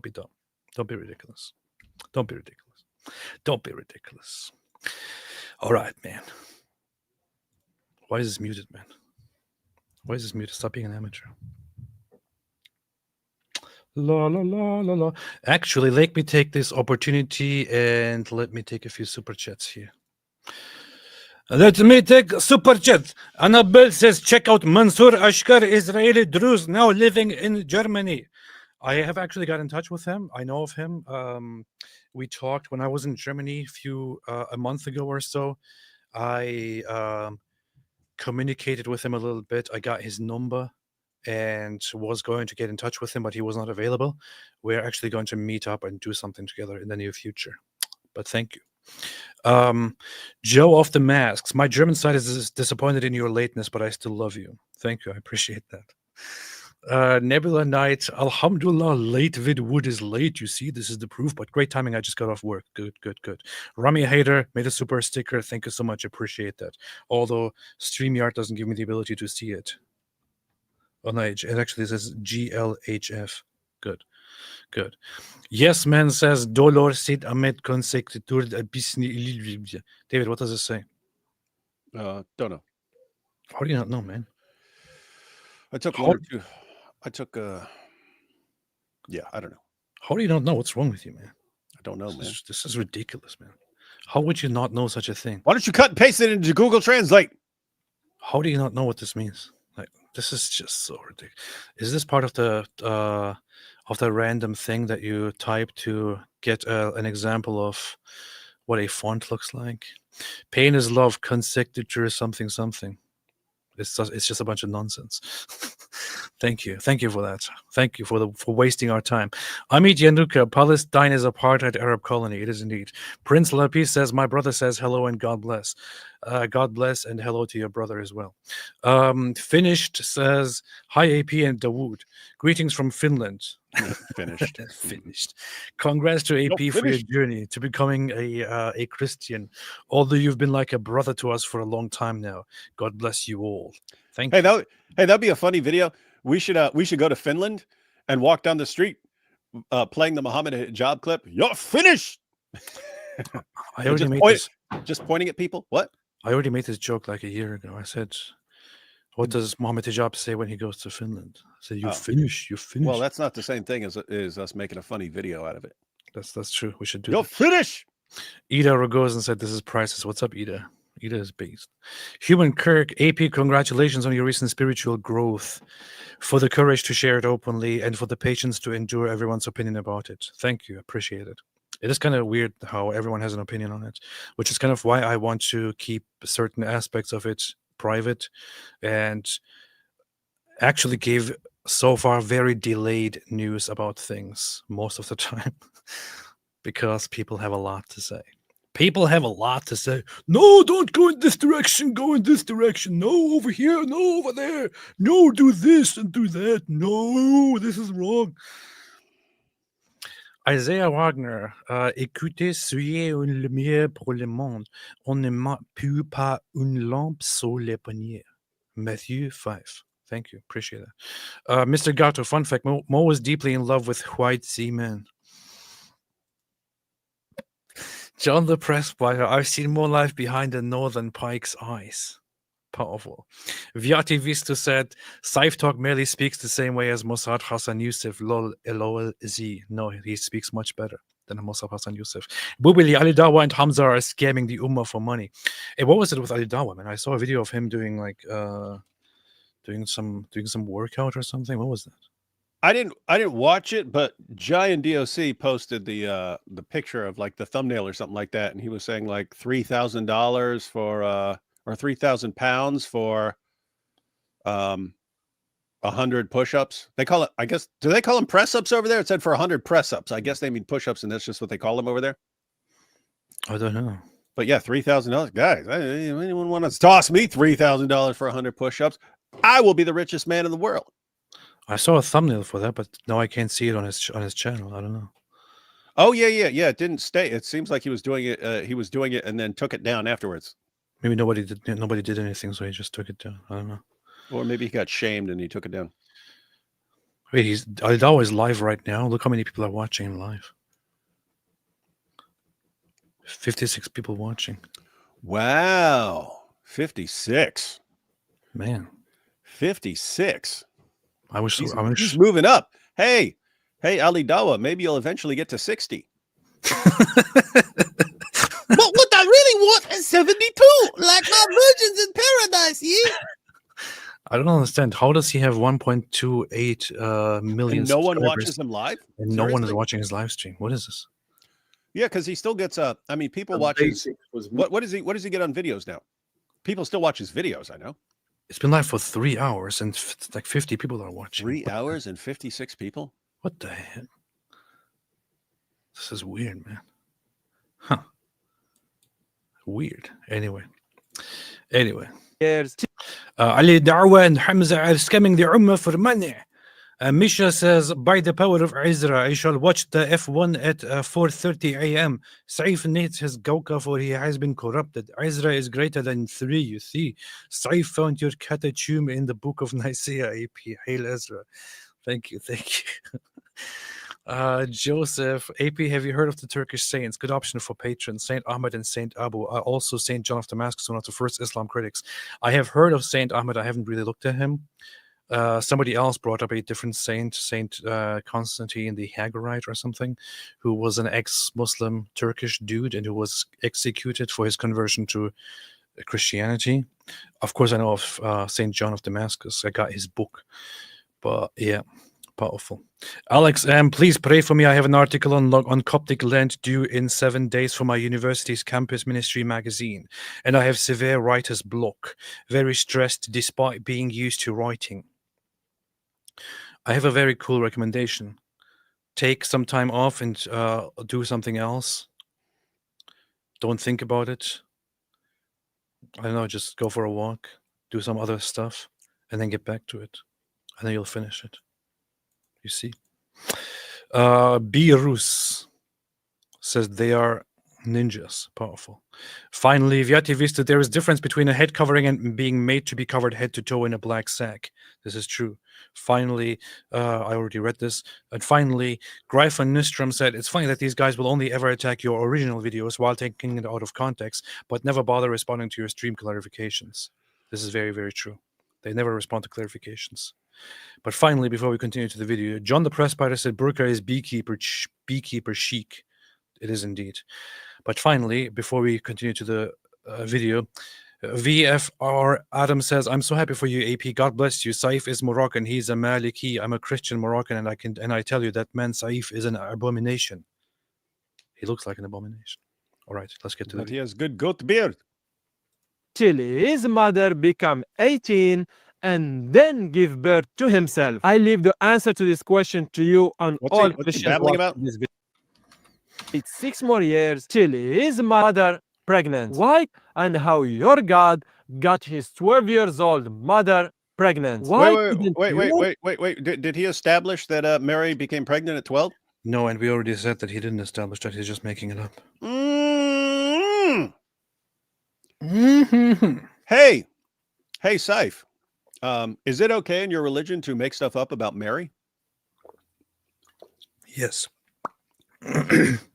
Just because I'm saying I've never seen.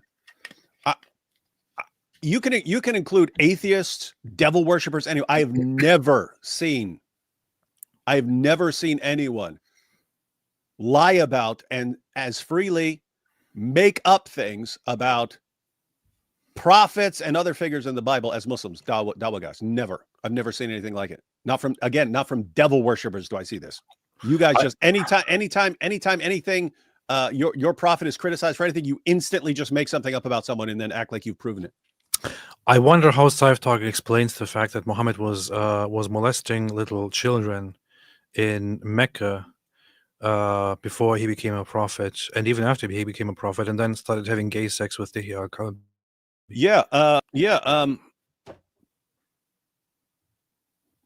What's his name? Saif. What do you think about the fact that in Islam, Muhammad was in the cave of Hira and he got banged in his butt by Dihya al-Kalbi, who snuck up behind him because he was bowed down.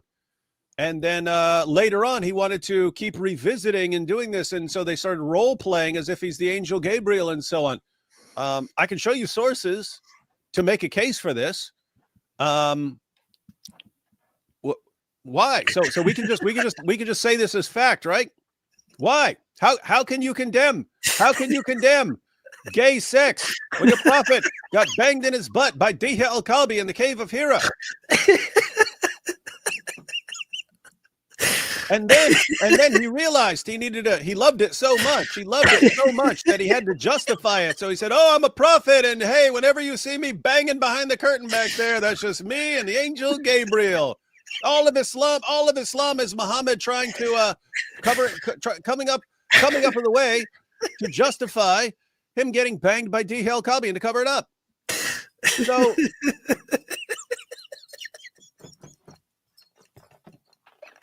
what, Saif? What I mean, why do you what's your problem? Not you, but why do some Muslims have a problem with banging goats when your prophet did? It's okay, right? It's okay to just say stuff. And here's what's amazing. I can say I don't respect Muhammad. I don't care. I don't care. You guys claim to respect all these biblical figures and you lie about them like it's fun to you. What is this religion, man? What is this religion that convinces you that you respect people by lying about them as much as possible? What is this? I don't know. But AP, I've been planning for years and I just never get around to doing it. But for years I've been wanting to say, all you guys do is lie about people in the Bible that you claim to respect. You lie about Jesus, you lie about Mary, you lie about Abraham, you lie about Moses, you lie about Isaac, you lie about all these guys. You lie about them constantly. I don't mean we have a difference of opinion. I mean you flat out lie about them. You make things up. You tell lies about them. And so, and we tell you stop lying, and you won't stop lying because you don't care, because you have no concept of actual honesty or integrity in your religion. So, what can we do? All you guys ever understand is like retaliation. It's the only thing you understand. Calling on you to be better people does not work. Calling on you to be honest is meaningless to you. We understand that. The only thing you guys ever understand is retaliation against your stupid fake prophet. So, what I wanted to say is, if you guys are going to keep lying, I mean, just flat out lying about people in the Bible, what I can't tell Christians to lie in response. No, that would be, I'm not going to do that. We're not going to lie in response. However, I will tell people, okay, stop giving the benefit of the doubt on anything. So what I'm talking about now, Saif, is you've got these passages. You've got all these passages that say that Muhammad was in the garment of his wives, in the garments of his wives.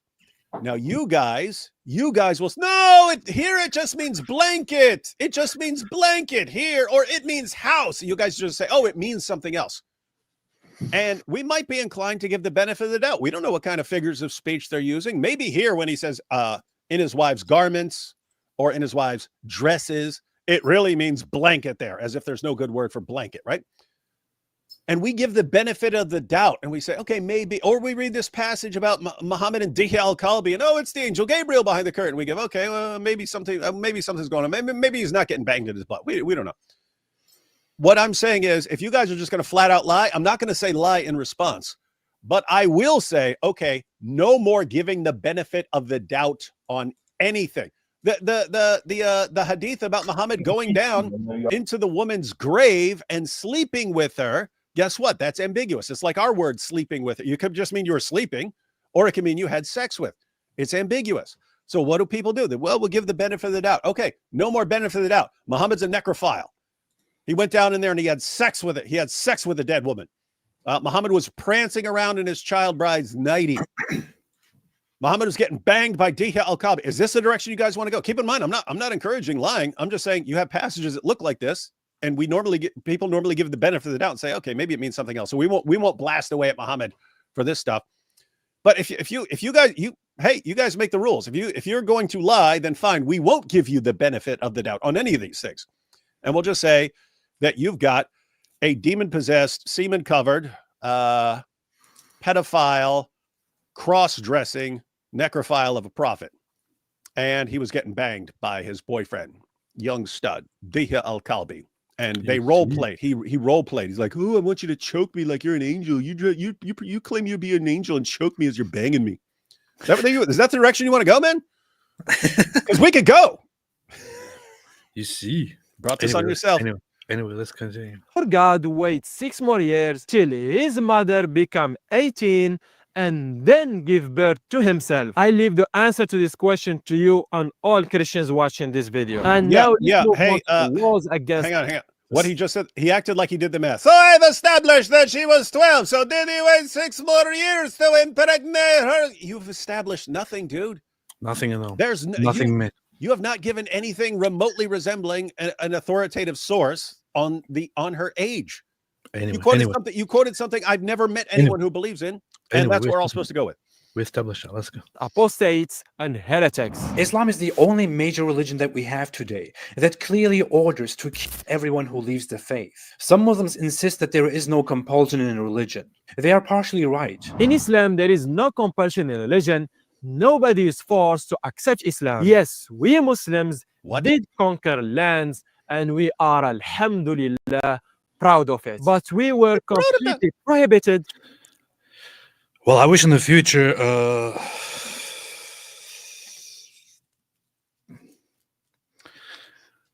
different things happen that we can also be proud of. To force the people of such lands to accept Islam. But you are now lying, and I'm sure you know you're lying. I just need I'm not a lion, I'm a human.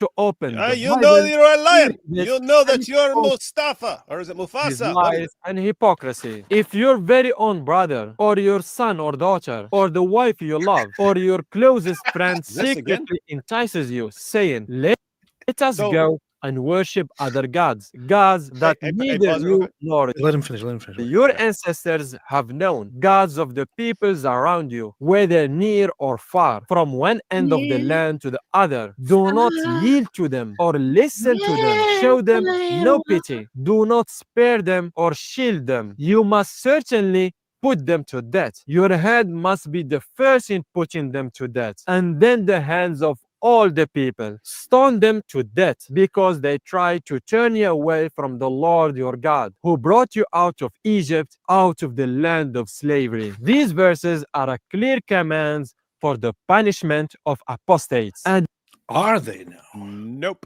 Are they now? 1, he's an idiot. 2, he's an idiot. I just wanted to back up for a second with him saying no compulsion in religion. We never force people.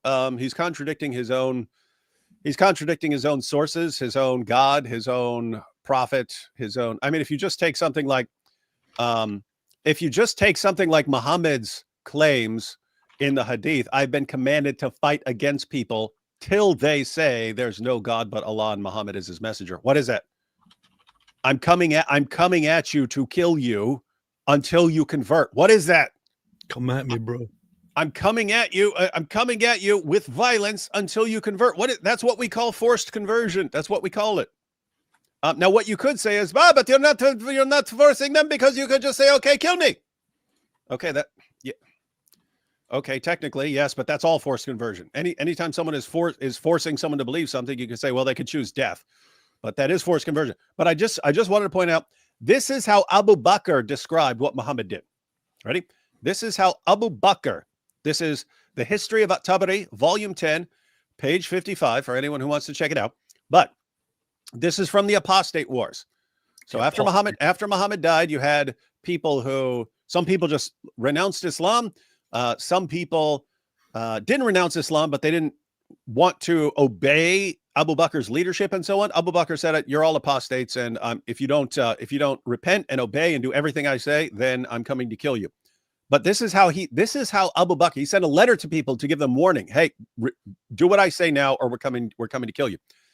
This is how he described what Muhammad did. So he's giving them warning, saying, "Hey, I'm going to do the same thing Muhammad did." This is how Abu Bakr, the first of the rightly guided caliphs, Muhammad's closest companion, described what Muhammad did. And I'm pointing this out because it contradicts what Saif just said. This is from Abu Bakr's letter to the apostates. He says, "Verily, God, may he be exalted, sent Muhammad with his truth to his creation as a bearer of good tidings and as a warner and as one calling others to God with his permission and as a light-bringing lamp, so that he might warn all who live and so that the saying against the unbelievers might be fulfilled.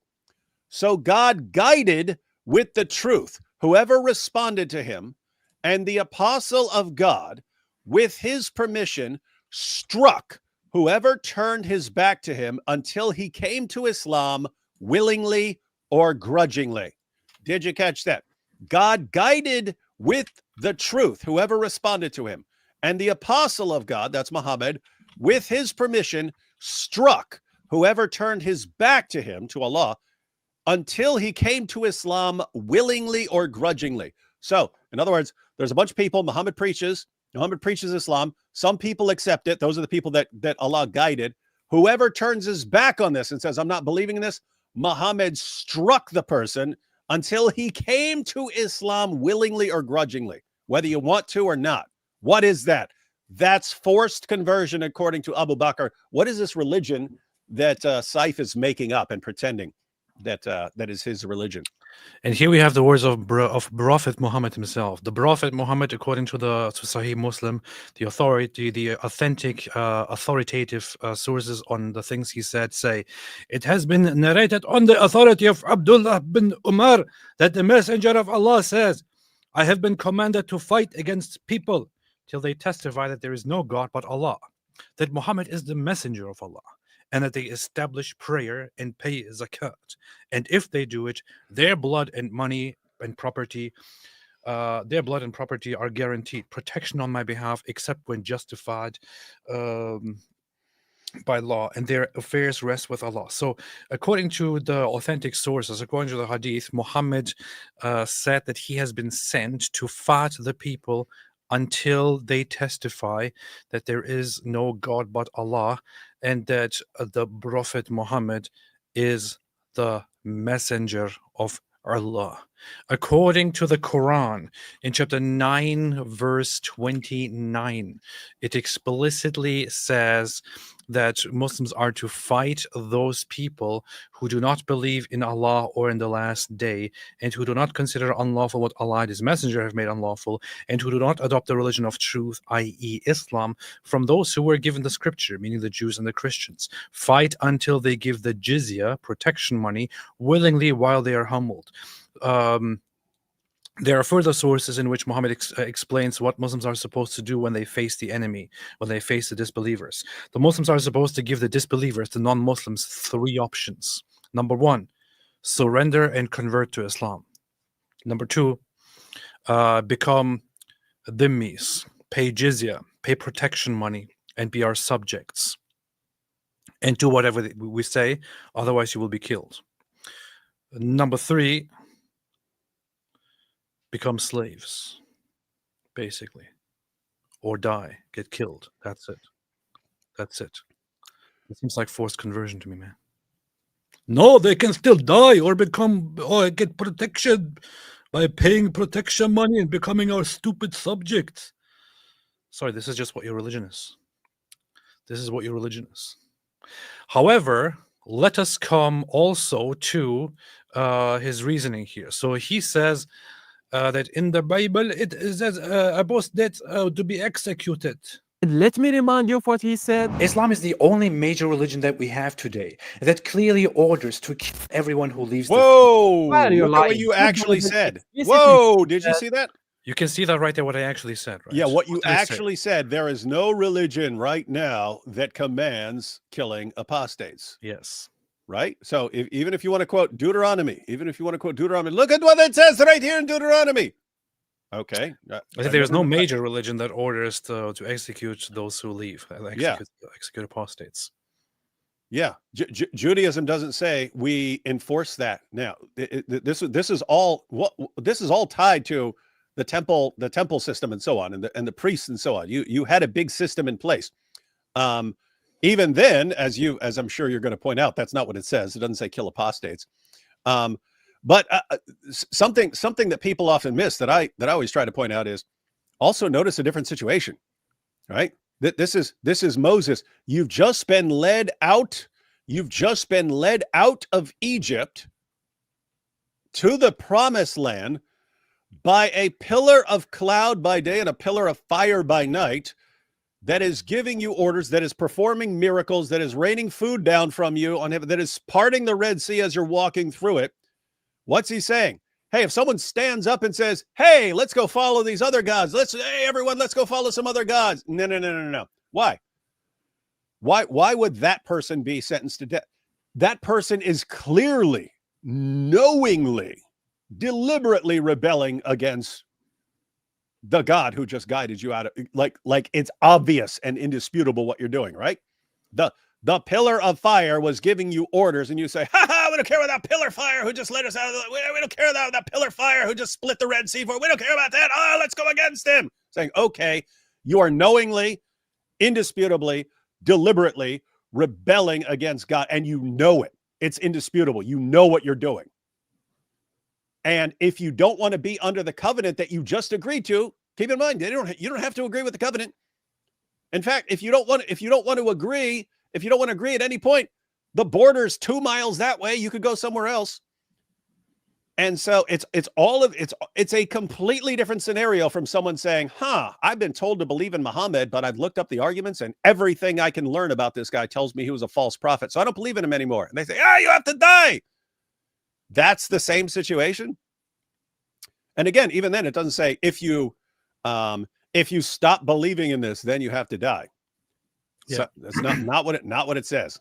There is no penalty in the Bible. There is no penalty in Jewish law for not believing, for changing your faith, for not believing in the religion as is. There is no such thing in Islam. If you leave the religion and make it public that you have left the religion, and make it known that you no longer believe in this religion, your punishment is death. There is no discussion about this in the Torah. When we talk about the text of the Torah and the punishment in question here, there is no such punishment. The punishment here in question is for somebody who incites the public to come and worship different gods. This is something that was applied in biblical times. According to the biblical tradition, according to the historical records, Jews stopped doing this around the turn of the millennium, around the time that Christianity began emerging, where such penalties were no longer carried out. They no longer had the authority to carry them out. They no longer have the authority to carry them out. Most Jewish authorities on this matter agree that such a penalty will probably never be carried out again, or should not be carried out. Hasn't been done for 2,000 years. So why in the world would this guy bring my statement, which I made right here? Let's listen to it again. I'm glad that he put it here twice. Pay attention, guys. Pay attention to actual words, because Saif never, ever does at all. He's stupid, but pay attention to what I actually said. Let me remind you of what he said. Islam is the only major religion that we have today that clearly orders to kill everyone who leaves the faith. Is that major religion that we have today that clearly orders to kill everyone who leaves the faith? Does 21st century Judaism say kill apostates? No. Does 21st century Christianity say kill apostates? No. What is the only religion we know of that says kill apostates in the 21st century? Islam. So is what you said 100% completely, totally accurate? Yes. Okay, what's he objecting to then? He's stupid. He is stupid indeed. This guy still believes that... That's a parallel. That's the Dawa parallel to people say he is risen. They say he is risen indeed. He is stupid. When you're talking about Dawah, guys, you have to say he is stupid. He is stupid indeed. I did that by accident, but it actually works. This guy actually does believe that apostates like myself should be executed. Find me mainstream Jewish figures who preach that today people should be executed for leaving their beliefs or leaving them behind. Find me Christians who believe the same thing. The average Muslim online apologist and preacher believes apostates deserve to be killed. That's it. Why are you lying? The Bible explicitly says that, exposing either your ignorance Did you hear that? or lies. But You're lying and you're ignorant. This is just so stupid. What you said was 100% indisputably true and correct. And why are you lying? Who's lying? Dude, again, it's this constant, every da'i is this, it's this constant mixture of stupidity and ignorance and deception. Stupidity, ignorance, and deception. This should be a commercial. Are you ignorant and stupid and massively deceptive? Are you a compulsive liar? Then have we got a career for you? Become a da'i. The funny thing Lily is J can do it, so can you. The funny thing is also that this entire time we're basically just being quite charitable here. He's quoting the Bible and he's criticizing me as a supposed Orthodox Christian who now has to agree with capital punishment for apostasy. In Christianity, there never was a capital punishment for apostasy. David, in Christianity, did Christianity ever preach that apostates should be executed? No, you can find times in history where you had some Christian ruler who made it a law or something like that, but that is not the harshest penalty, according to the New Testament, according to what we're actually commanded, the absolute 100% harshest penalty for anything was excommunication. That's what the church has the ability to do, excommunication. You don't want to follow it, the door's right over there. Keep in mind, it would have been a parallel in ancient Israel. You don't want to follow these rules. The border is 2 miles that way. You don't have to. Buy if you don't want to be buy. So anyway, the harshest punishment in the New Testament was excommunication, which means anyone who says, "Hey, if you don't follow Jesus, I'm going to kill you," you're not getting that from Jesus. I'm pretty sure that it's quite funny. I wish I had to watch this before, actually. I think St. John Chrysostom actually has writings on correcting or how to deal with those who deflect. And he even explicitly says that you shouldn't apply violence against them or something like that. I got to look that up later. But there is no Christian... Actually, I'm really curious what he's going to bring in response to this. But there's no Christian teaching, no Christian text that ever commands to kill apostates. So let's have his conclusion here again. Look at his conclusion. Apostates. And let me remind you of what he said. Islam is the only major religion that we have today that clearly orders to kill everyone who leaves the faith. Why are you lying? The Bible explicitly says that, exposing either your ignorance or lies. But what about your new Orthodox Christian tradition? According to the Codex of Justinian, who was an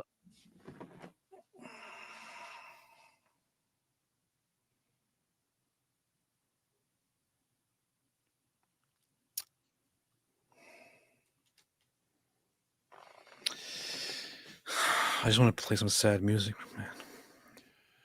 man. Once again, AP. How many of his fans do you think have any clue how massively deceptive he's being when he's bringing this? Like, I guarantee you, every one of his fans thinks, "Oh yes, he's quoting the Bible. He's quoting the Bible," because that's how stupid they are. According to the Codex of Justinian, which is part of the Bible. What is the Codex of Justinian? What is it for? I wonder if he explains it. Let's see. Orthodox sent an emperor. If anyone made a Christian by the venerable law of the church becomes a Jew and joins their sacrilegious assemblies, when the accusation against him has been proven, we order that his property be claimed as property of the treasury. We order that clergymen of Catholic churches or monks of the Orthodox faith who have abandoned the true worship of the Orthodox religion to follow the heresy and execrable teachings of Apollinaris and Eutyches shall be liable to all punishments that have been introduced by past laws against heretics and shall be driven beyond the very soil of the Roman Empire, just as the provisions of foregoing laws have decreed concerning the Manichaeans. Wait a minute. What are we reading here? Look at this. What is the punishment, David? We order that clergymen of Catholic churches or monks of the Orthodox faith who have abandoned the true worship of the Orthodox religion to follow the heresy and execrable teachings of Apollinaris or Eutyches shall be liable to all punishments that have been introduced by past laws against heretics and shall be driven beyond the very soil of the Roman Empire. Yeah, Justinian expelled. These things are actually connected. We pointed out in the past why you ended up with weird heretical Christian teachings that influenced Muhammad. Emperor Justinian expelled heretics from the Roman Empire. He said, "Get out of here." Why is he citing this as comparison to executing apostates? I don't know. Maybe he's about to get to it, but at this part is yes. Justinian expelled heretics from the Roman Empire. He said, "Go somewhere else." And a bunch of them went to Arabia. That's why you end up with all this weird collection of teachings, this weird mixture of teachings in Islam. They were from weird heretical Christian groups. Yeah. Get the hell out of here! That's basically what they said to the heretics. Why punish people and limit their freedom of religion and speech? This is Christianity in real life throughout history. When it's not, this is a Roman emperor. This is a Roman emperor, dude. Saif, do you have? I know your fans are watching this because they're stupid and inbred, and they're too dumb to follow anything, and they don't, and they have no problem with lying. So there's no scenario where they could actually be upset with anything that you're saying. But do you have any idea how stupid and deceptive you sound to someone who isn't one of your followers? It's like beyond ridiculous. So here is the thing. He cites in response to this, and he wants to go to the Orthodox Christian faith. He cites punishments or limiting freedoms. The examples that he cites are first off, this is not the religion. This is what the empire.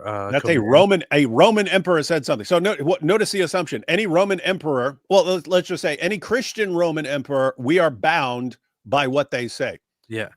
Guys, you Christians who are watching. Is there a single Christian on the planet who says anything any Christian Roman emperor ever said, we have to take as authoritative and part of our religion? Yes, I admit you couldn't do that. It would be impossible because they contradict each other a bunch. But I met many of them.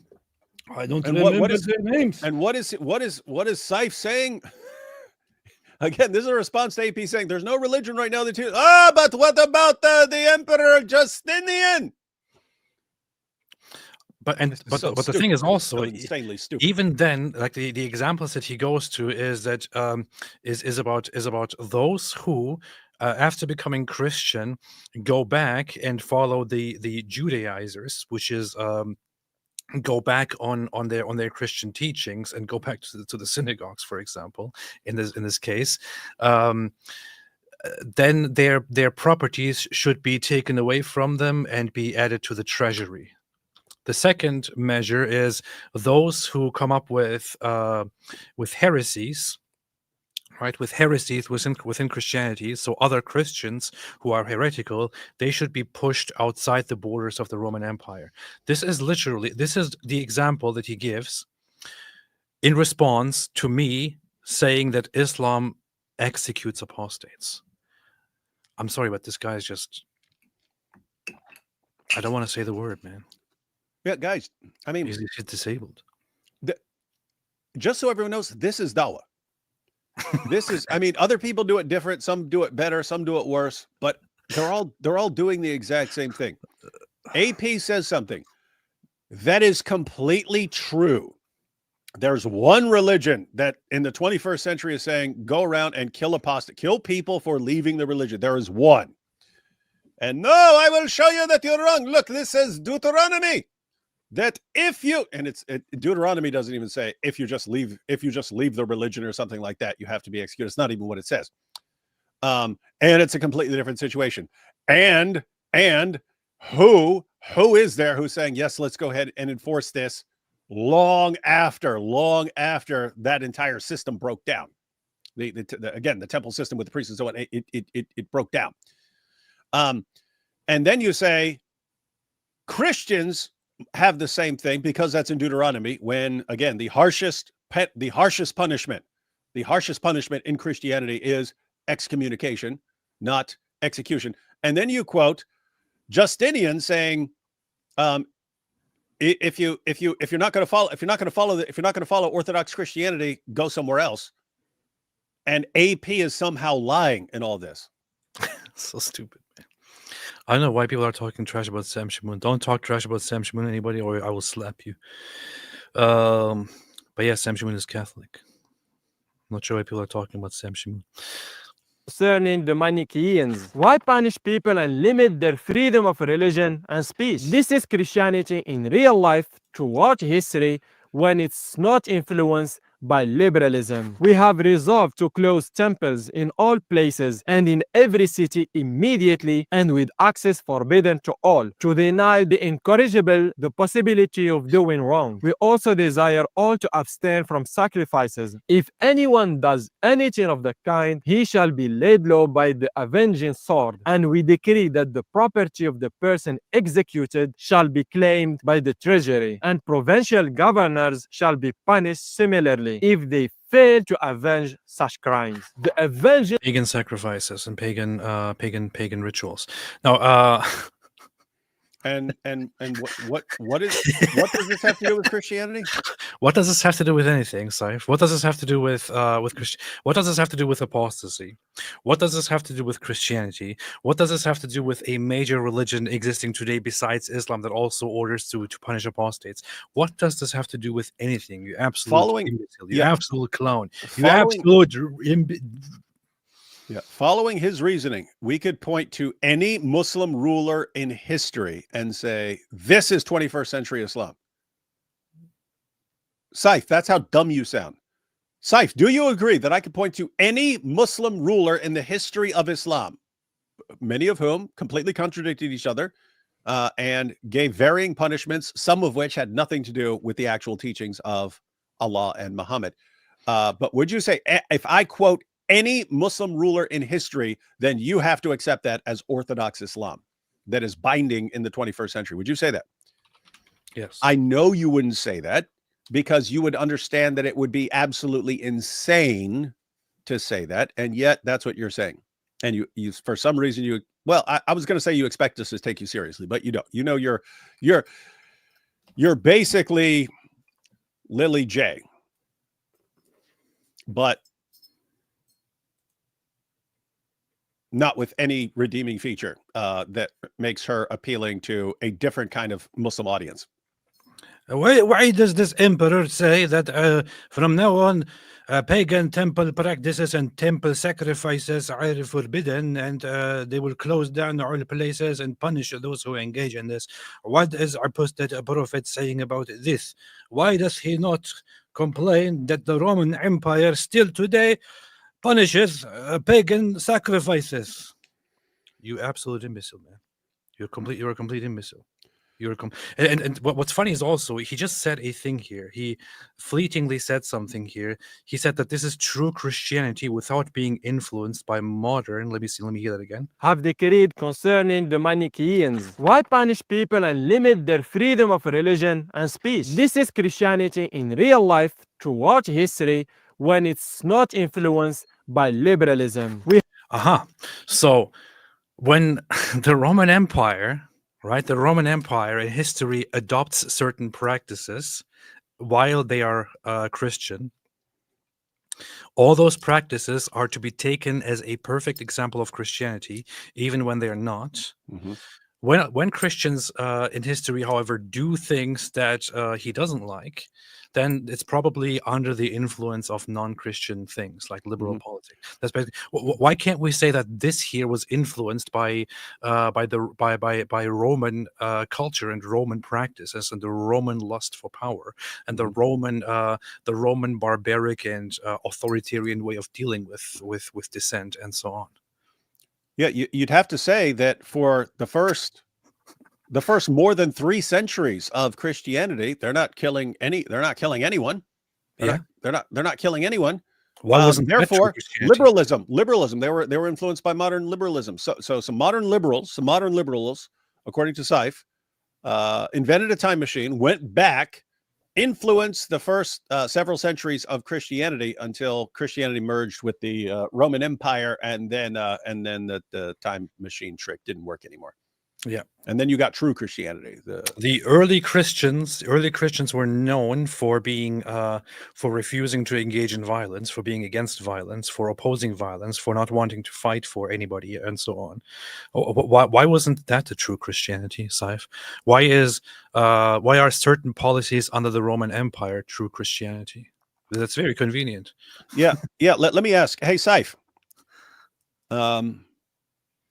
You know, when Muslims try to, when you have like Salafis and so on, they say, we need to get back to the real Islam. And what do they do when they go, you got to, if you want to teach something, it's got to come from the first 3 generations of Muslims. It's got to go back to them. Okay. If someone came along 6 centuries after the time of Muhammad,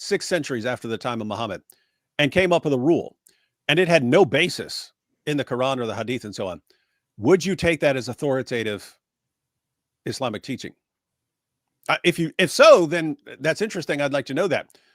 What if it actually contradicted what Islam teaches? If a Muslim ruler comes along 6 centuries after the time of Muhammad, contradicts what you find in the Quran and the Hadith, would you take it as authoritative Islam just because some guy said it, some ruler said it? If you say yes, that's interesting. I'd like to know that. If you say no, why are you applying that? Why are you applying that to us? Why are you doing that to us? Saying, hey, this guy came along 6 centuries after, and you have to. Why, dude? Like, dude, you sound like a lying idiot to us. You sound like a lying idiot to us, and this is just dawah, and it impresses your fans, which tells us something about your fans. We're looking at you saying this is insanely idiotic, deceptive nonsense, and we're thinking, what does this tell us about this guy's fans?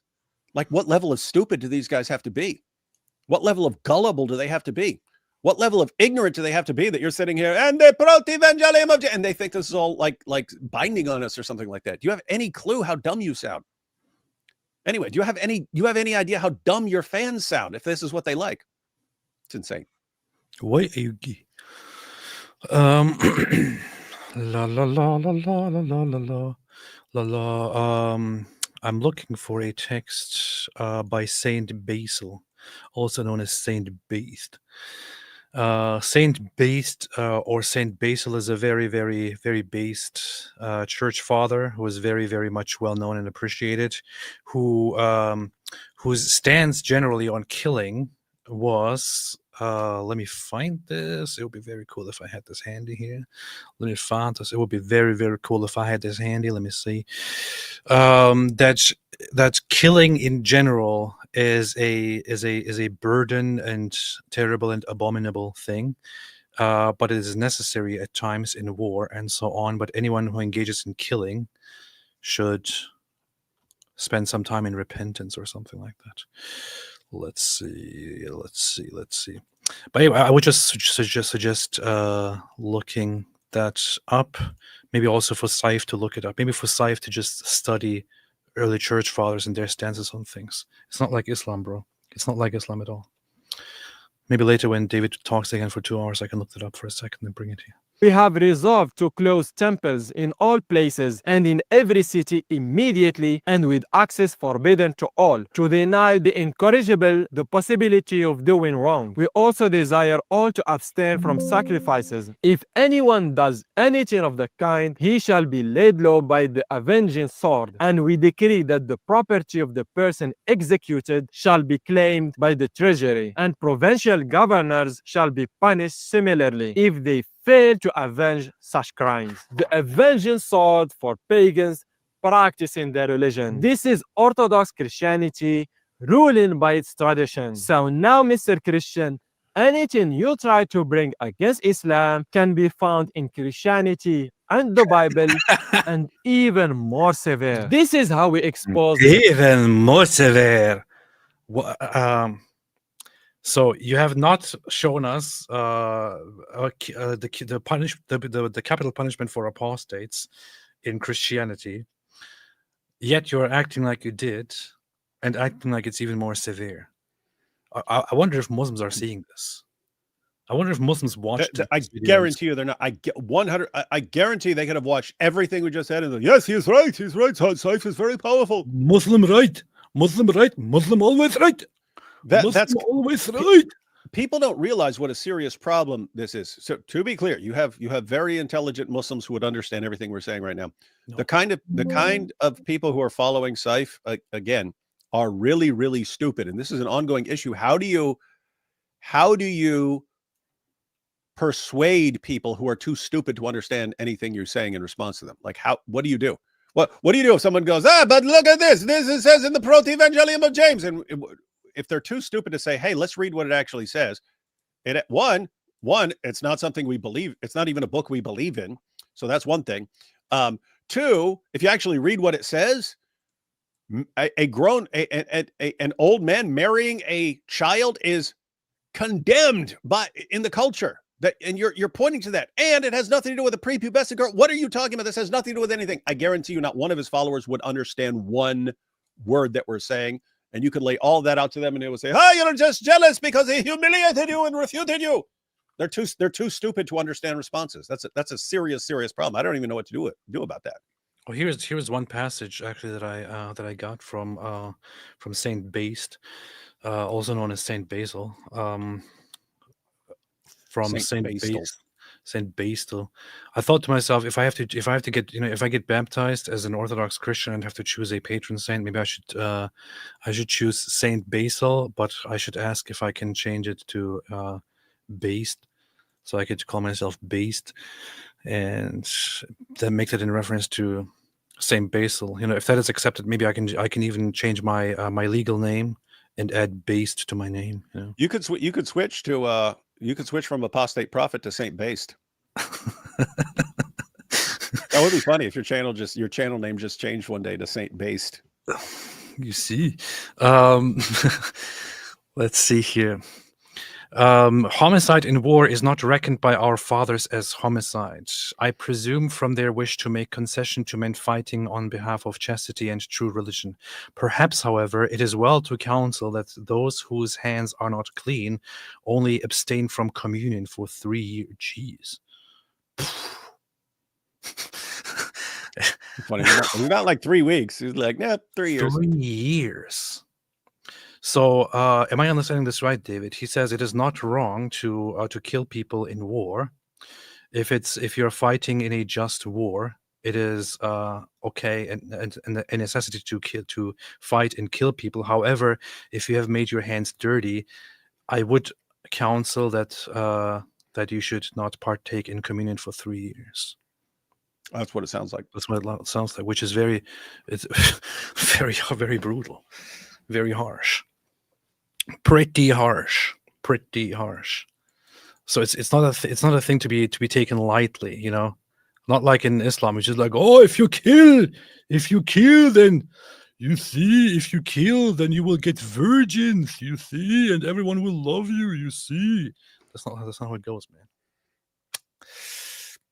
hypocrisy of these people. We just need to open their books and use their own beliefs against them. And inshallah, I'll finish with this. According to the homilies of the Epistle of the Ephesians of St. John Chrysostom, the wife is a second authority. Let not her then Man, are you serious? demand equality, for she is under the head, nor let him despise her as being in subjection. As not as what? Excuse me. Can we have that again? Can we have that again? For she is under the head, nor let him despise her as being in subjection. Let me hear that again. For she is under the head, nor let him despise her as being in subjection. For she is the body, and if the head despise the body, it will itself also perish. Saif, do you understand what you're reading? Saif, do you understand what you're reading? I don't think he does. Do you understand what you're reading? And can you compare this to Islam?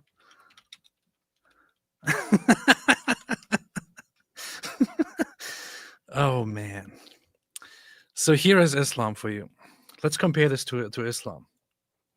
In fact, let's not go to some random person in Islam, right? Let's not go to some random person. Let's directly go to the Quran.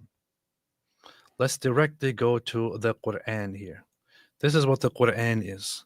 The Quran. Men are in charge of women. So men are in charge of women by right of what Allah has given one over the other and what they spend from their wealth. So righteous women are devoutly obedient, guarding in absence what Allah would have them guard. But those women, wives, from whom you fear arrogance, only fear arrogance, not those wives who rebel or who do bad stuff. Those wives from whom you fear arrogance, advise them. If they persist, forsake them in bed, and finally strike them. Now, it says very funnily here in the translation of Sahih International in solid brackets, lightly. This is only an addition. It doesn't say lightly in the text at all. So, if the wives fear arrogance, since they are supposed to be obedient to the husband and do whatever the husband says, if the husbands fear arrogance from the wives, they're supposed to advise them, separate them in beds, and finally beat them. That's it. Beat them. That's what they're supposed to do. But if they obey you once more, if they obey you again, seek no means against them. Indeed, Allah is ever exalted and grand. So this is what women are supposed to be in Islam. This is how they are treated in Islam. A man is in charge of a woman. A woman is subject to him. A woman must obey him at all times, do whatever he says. According to the Hadith, if a man demands sex, a woman is supposed to leave whatever the heck she's doing and immediately lay down her stuff and go and please him, and then go back to whatever the heck she's doing again, right? She's not supposed to say no. If she does, then she has committed a sin and the angels will curse her all night. She's supposed to be as obedient as it gets. She's supposed to do everything he says. Otherwise, he may advise her. If she does it again, he might separate her in bed. If she does it again, he might beat her. And that is the resort that he can resort to. If she does it again, he can beat her again. If she does it again, he can beat her again. If she does it again, he can beat her again, and so on. This is basically what the man does. The iron fist of the man is that he rules over the woman, and the woman must obey and does and do whatever the man demands. If the woman doesn't obey, then the man can beat her. In fact, David loves to read about women getting beaten green, black, and blue in the hadiths. David, do you want to bring up one of those hadiths where women are beaten black and blue and green? Yeah, bring it up. Which one is that again? Sahih al-Bukhari, I believe 5825. I'm not positive about that, but like 60% sure. 5825, does that look right? I think it does. I think it does indeed. Let's see. Rifa divorced his wife, whereupon Abdurrahman bin Az-Zubayr al-Qurazi married her. Aisha said that the lady came wearing a green veil and complained to her of Remember her the green husband veil. and showed her a green spot on her skin caused by the beating. It was the habit of ladies to support each other. So when Allah's messenger sallallahu alaihi wasallam came, Aisha said, I have not seen any woman suffering as much as the believing women. Pause that, pause that, pause that. Guys, this is Aisha, whose title in Islam is Mother of the Faithful, who learned Islam as part of the first generation, learned Islam from Muhammad himself. Her father is Abu Bakr, Muhammad's closest companion, and her husband is Muhammad. There is no woman in history who should know Islam, who should know and understand Islam and its actual impact on women better than Aisha.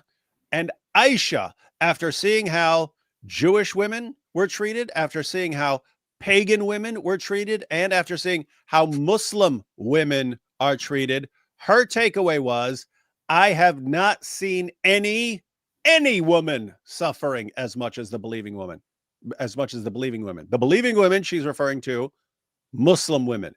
She says, I have not seen any woman suffer as much as Muslim women. Not one. I've never seen a pagan woman suffer as much as Muslim women. I've never seen a Jewish or a Christian woman suffering as much as Muslim women because of the way we're treated by our Muslim husbands. And what she say, her skin is greener than her clothes. She's wearing a green outfit. And Aisha says, look, her skin is greener than her clothes from her husband beating her. So this is what the light beating means. And guys, guess what?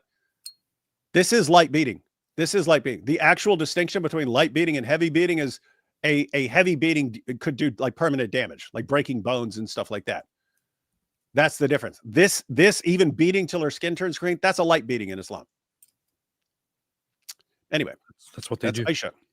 That's what they do. Oh, I forgot about that. I wanted to make there was something, I don't know if it was a tweet or a video clip someone shared. I forget what, but it was a while back. And Lily J was saying something about how great women are treated in Islam. Wanted to make something called Lily J versus Aisha on women in Islam. It's like, okay, Lily J says this in the 21st century about how women are treated in Islam. Aisha says something different. Who are we gonna listen to about Islam? You should have somebody Photoshop a photo of Lily J and make her look beaten up, green and stuff. So here, Aisha said, "I have not seen any woman suffering as much as the believing women. Look, her skin is greener than her clothes. Her skin is greener than her clothes." It's not easy. In the continuation of this hadith, the Prophet Muhammad does not reprimand the man for beating her too badly. He basically finds fault in the claims of the woman and so on. The matter is resolved in a different way, and nothing is said about the beating. It's just about the cause of the beating. That's it. This is how Islam treats women. This is how Islam treats women. Powerful. But AP, you're ignoring the fact that in 1142 there was a Christian who said it's okay to beat women. So now you are a big hypocrite. What did he even bring here? So this is Saint John Chrysostom saying the wife is a second authority. Ah, good. Second authority. Let not her then demand equality, for she is under the head, nor let him despise her as being in subjection, for she is the body. Let him not despise her as being in subjection, for she is the body. And if the head despise the body, it will itself also perish. This is actually, this sounds much better than anything I've ever read from Islam and from Muslim sources. So I'm not sure why you would bring this as the ultimate blow here, Saif, you absolute imbecile. That said, dude, I believe he could say anything, no matter how, like it could have nothing. He could just sit up there. Oh, the apostate prophet says this, but let me say the response: a bibbidi bobbidi and a bibbidi boobidi. And I think his fans would go, "Wow, what a great refutation! Wow, so powerful." He could just like speak gibberish. Yeah. That said, this is from Saint John Chrysostom in the 4th century. Right? He was around in the 4th century. Very significant figure. I personally do believe that politically in society today, men and women should have full equal rights. This is in no way contradictory, and in no way this is unacceptable in Orthodox Christian. So what exactly is your point? Are you dumb, Saif? Jeez. She is the body, and if the head despise the body, it will itself also perish. There is no equality between men and women according to your Saint John Chrysostom. So from now on, I don't want you to use liberal feminist talking points. You are not equal to your woman according to your own sense. So if you disagree, your problem is not with me, but your problem is with your own sense, John Chrysostom. So refute him, not me. Okay, what if I disagree with something that my saint John Chrysostom says, Saif? Can I then criticize you? Can I then criticize your religion? What stupid logic, man. Alhamdulillah for the blessing of Islam. Subhanallah. Now, let's get one thing straight, Saif. I'm not a full Christian at this moment, but so the tradition and the history, the tradition, the beliefs, and all of that of Christianity, the things that you cite are quite powerful and quite admirable. It's not comparable to your religion. I don't know why you want to compare this to your camel raping religion, or to your child rape religion, to your goat raping religion. It's these things are not comparable, right? They're not comparable. One is a sophisticated belief system that brought great things to the world, contributed in amazing ways to the world, and in fact made the world vastly a better place. Your religion is a religion of molesting children, enslaving humanity, treating women like dirt, enslaving and mistreating disbelievers, raping people, and so on. Your religion is not a sophisticated religion. It's a religion of ignorance. It's a religion of stupidity. If I wanted to become part of your religion, I would make myself stupid again. So please don't compare these two things. These are worlds apart. You are comparing a barbaric so-called faith of underdeveloped barbarians to an actual religion that makes civilizations. These two things are not comparable. Please stop. Hey, hang on. It was back when you were going through 434, and I wanted to look up this particular commentary, but I couldn't remember where it was. Turns out it's in Cordoba, but it's on. I remember there was that little part, because it says, if those on whose part you fear rebellion or desertion or whatever, depending on the translation, it gives us like 3 steps: admonish them, banish them to beds apart, and beat them. I remembered a commentary on the second part. So admonish them, banish them to beds apart. That part. So not even the final straw. Banish them to beds apart. This is from the commentary of Al-Qurtubi, but he says, Ibn Abbas said, to leave them alone, talking about leaving them alone in their sleeping places. Ibn Abbas said, to leave them alone is to tie them up in their homes, just as you would tie your ride, meaning your donkey. You tie them up. It's not just saying separate from them. That's the majority position, is that, keep in mind, the majority position is that banish them to beds apart is like separate from them. Hey, I'm not sharing a bed with you. But you have Ibn Abbas said, to leave them alone is to tie them up in their homes, just as you would tie your ride. And this is Al-Tabari's own view on this. However, Judge Abu Bakr bin al-Arabi renounced al-Tabari's interpretation on the ground of tying the wife, as he believed that al-Tabari based his view on a strange hadith regarding Asma, the daughter of Abu Bakr, who was married to al-Zubair bin al-Awam. She used to leave her home often until people began to gossip and fault her husband for that. So she's just, leaving around, walking around town. So people start complaining and gossiping about her. What's this woman doing walking around town? As a result, Al-Zubair blamed his second wife for this and tied Asma's hair and the hair of his second wife together. So he blamed his second wife for this, and then he tied Asma's hair and the second wife's hair together, then he beat both of them up very severely. So I bring this up for a reason, right? Again, this is the minority position, right? That this means, hey, that banish them to beds apart means you tie your wife up by her hair or something like this. Damn. But following Saif's reasoning, we can point to anything any Muslim has ever said, and it's authoritative, and he can't reject it because then he'd be contradicting his religion. That's how he treats it, right? And any Christian he could quote in history is somehow binding on all Christians ever, even though there's not one Christian on the planet who believes that. But anyway, so Saif, since Muslims, there have been Muslims who say this, that part about banishing them to their beds means tie them up like you would tie up a donkey. And that's even before you get to the final stage, which is beating them.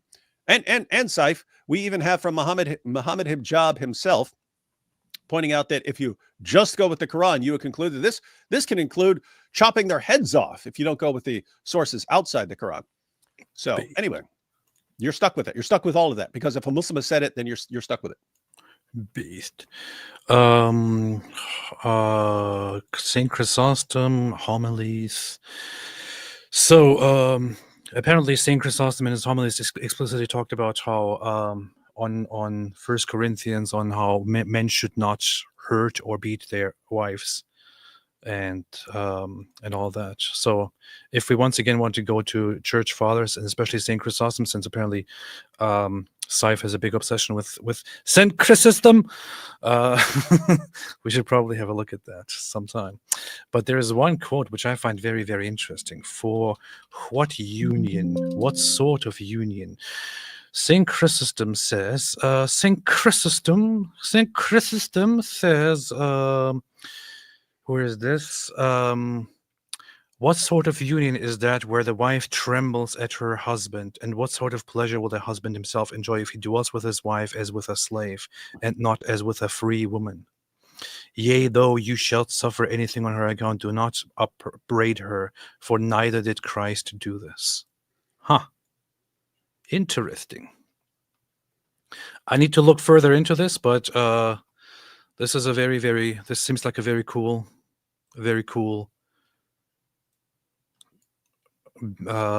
quote here, right, from Saint John Chrysostom, where he says, for what sort of union is that where the wife trembles at her husband, and what sort of pleasure will the husband himself enjoy if he dwells with his wife as with a slave, and not as with a free woman? Free woman?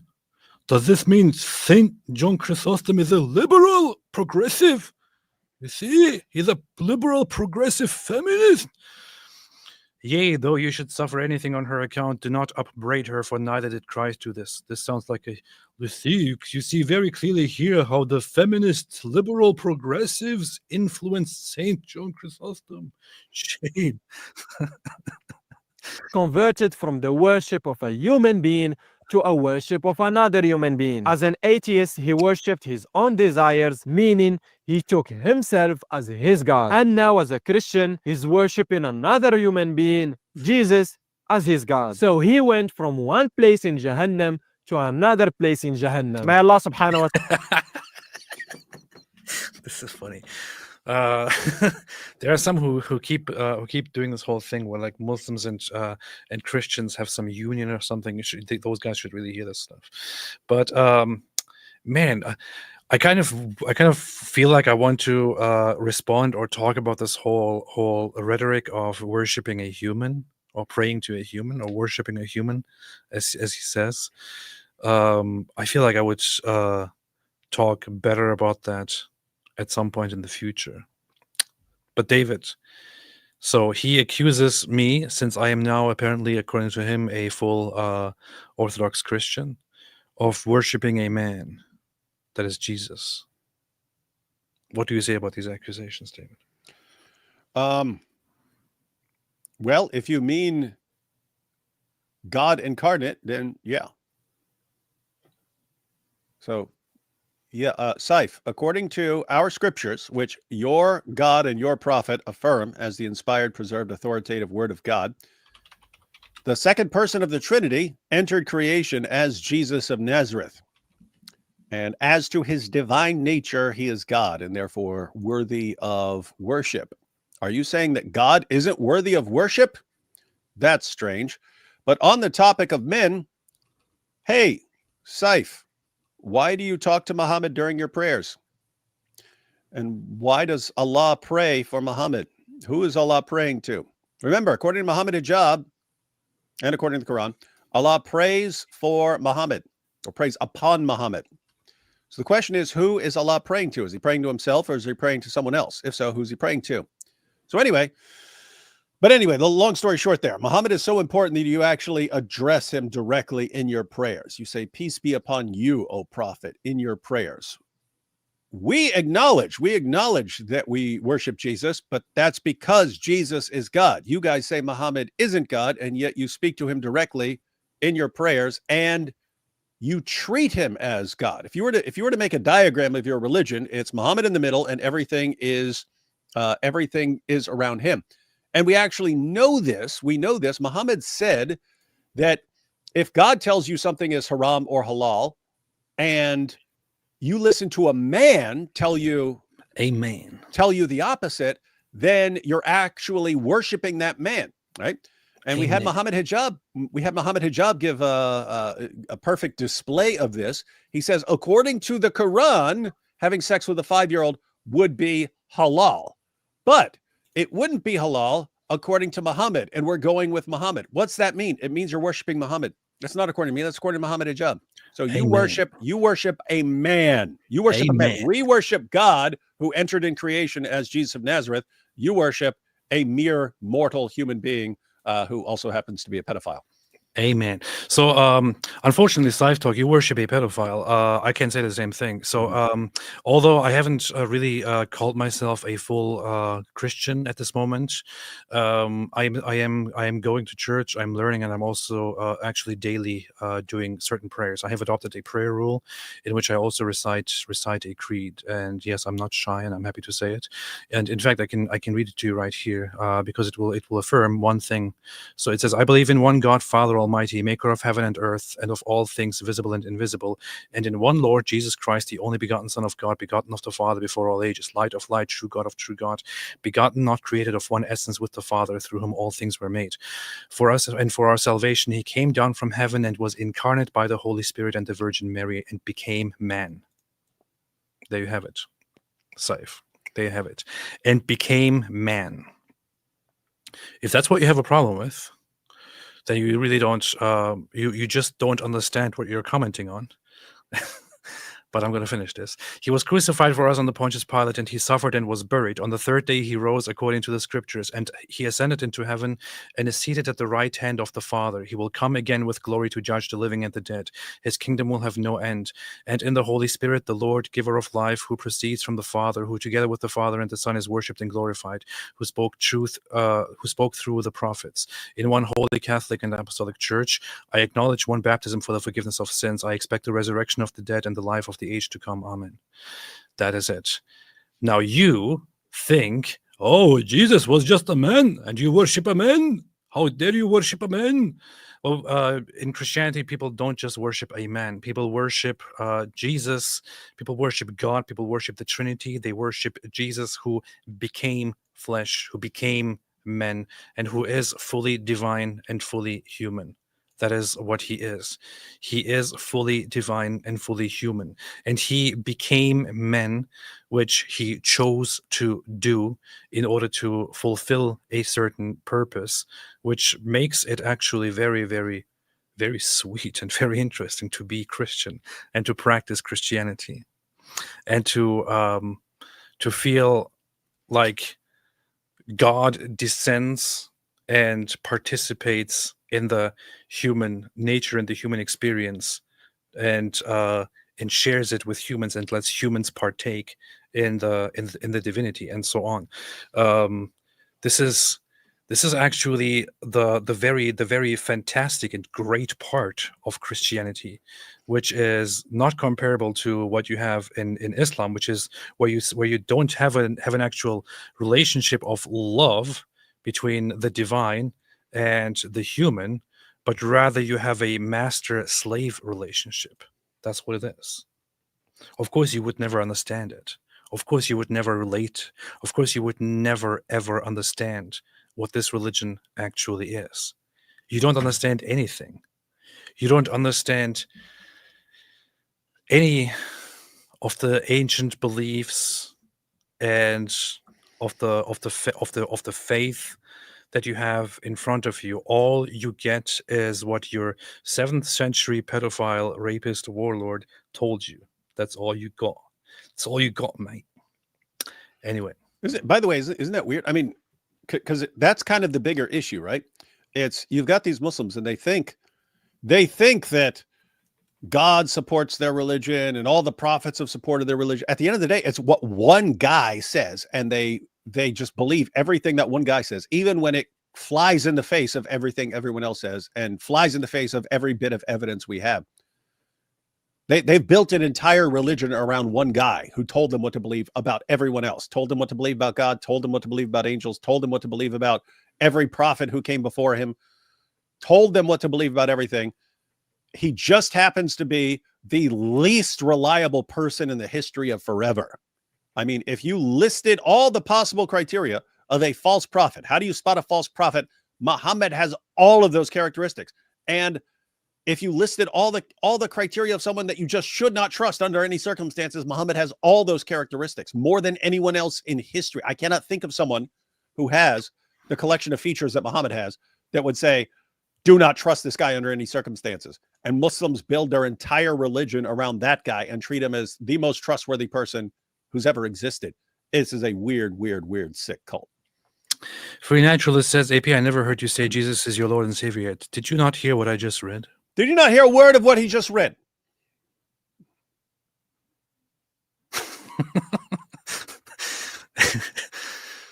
Allah protect us and keep us on the straight path. Say a prophet, he is Allah, one and indivisible. Allah, the sustainer needed by him. Again to a Muslim Anyway.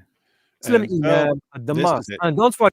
Yeah. Well, this is a terrible video. This is a good summary, though. It's hey, let me spend an entire video spouting complete idiotic nonsense, not proving anything, but say it in a confident way, and my followers will mindlessly believe in it. And that's the goal in Islam.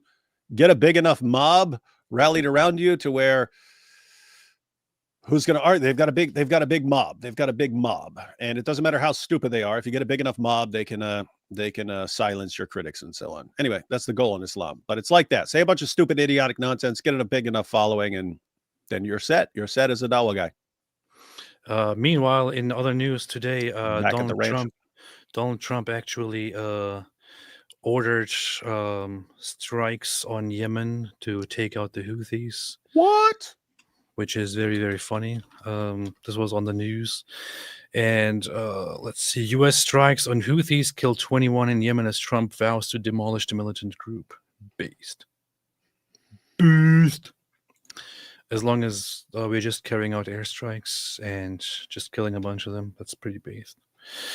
U.S. launches multiple strikes against Houthi targets as Trump says attack on American vessels must stop. Based. Good to see. Somebody needs to put an end to those camel rapists. All right. Songs of Relief says, Scythe fans, have some shame. Stop it. Get some help. Arm Orthodoxy says, wait, first, no, what? Yes. Nigj Ilham says, Jesus bless you both. Wait a minute, I started below. What am I doing here? I'm supposed to go up. I don't know, but you're making it sound like we don't know what we're doing. Coaster Juice Dawo voice. AP will change his name. AP will change his name to the Apostate Pope because he was a Muslim. And now that he is a Christian, he will become the Pope. Perfect. Apostate of Allah. In my experience, if a woman wasn't forced to wear the burqa, she's wearing it to virtue signal. Similarly, that with the hijab, although that is more nuanced. It's like the man's zabuba. I'm so religious. Powerful. Absolutely correct. Just like, what's the purpose of a zabiba, right? These guys bang their heads on the floor to get a mark to say, look at how devout I am. And then it's the same thing. The entire religion is nothing. The entire religion is one big virtue signal, right? It's everything. Look at me, I'm fasting. Look at me, I'm praying. Look at how I'm dressed. Look at my forehead. I bang my head. See, look how holy I am. Look at my big Sabiba. I got a big Sabiba. Look at my big Sabiba. Check I out my got two the big biggest round Sabiba. Sabibas. Sabiba, Sabiba. Sabiba, Sabiba. Look at my Sabiba. Sabiba, Sabiba. There you go. Perfect music. Buddy Rabbit, yeah, that's cool, Saif, but the only rule of faith in matters of conduct is the inspired scripture itself. An inherited tradition or a patriarch's argument for against certain practices are not authorities over us. LOL. Based. There you go. There you go. You see? You see? Jay sent you a DM on Twitter under the Gnome King. Farid responds and Jake called out Daniel. That's cool. That's cool. I wish them all the best. David, you might want to check that out. You like watching Muslims urinate upon one another. What? I mean, they've been going at each other. Is it like something new? I bet so. That's what it sounds like. The Dawa Wars, ladies and gentlemen, the Dawa Wars. Welcome to the Dawa Wars. Dawa Wars, Dawa Wars, Dawa Wars, Dawa Wars. Dawa Wars, and Dawa Wars.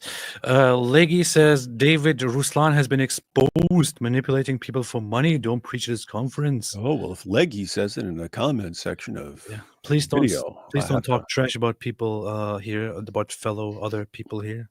Okay. John Sausage, is he high or something? Yes. John Chrysostom wasn't a pope or anything. Both Catholic and Orthodox teachings are constituted by councils, not what some dude said.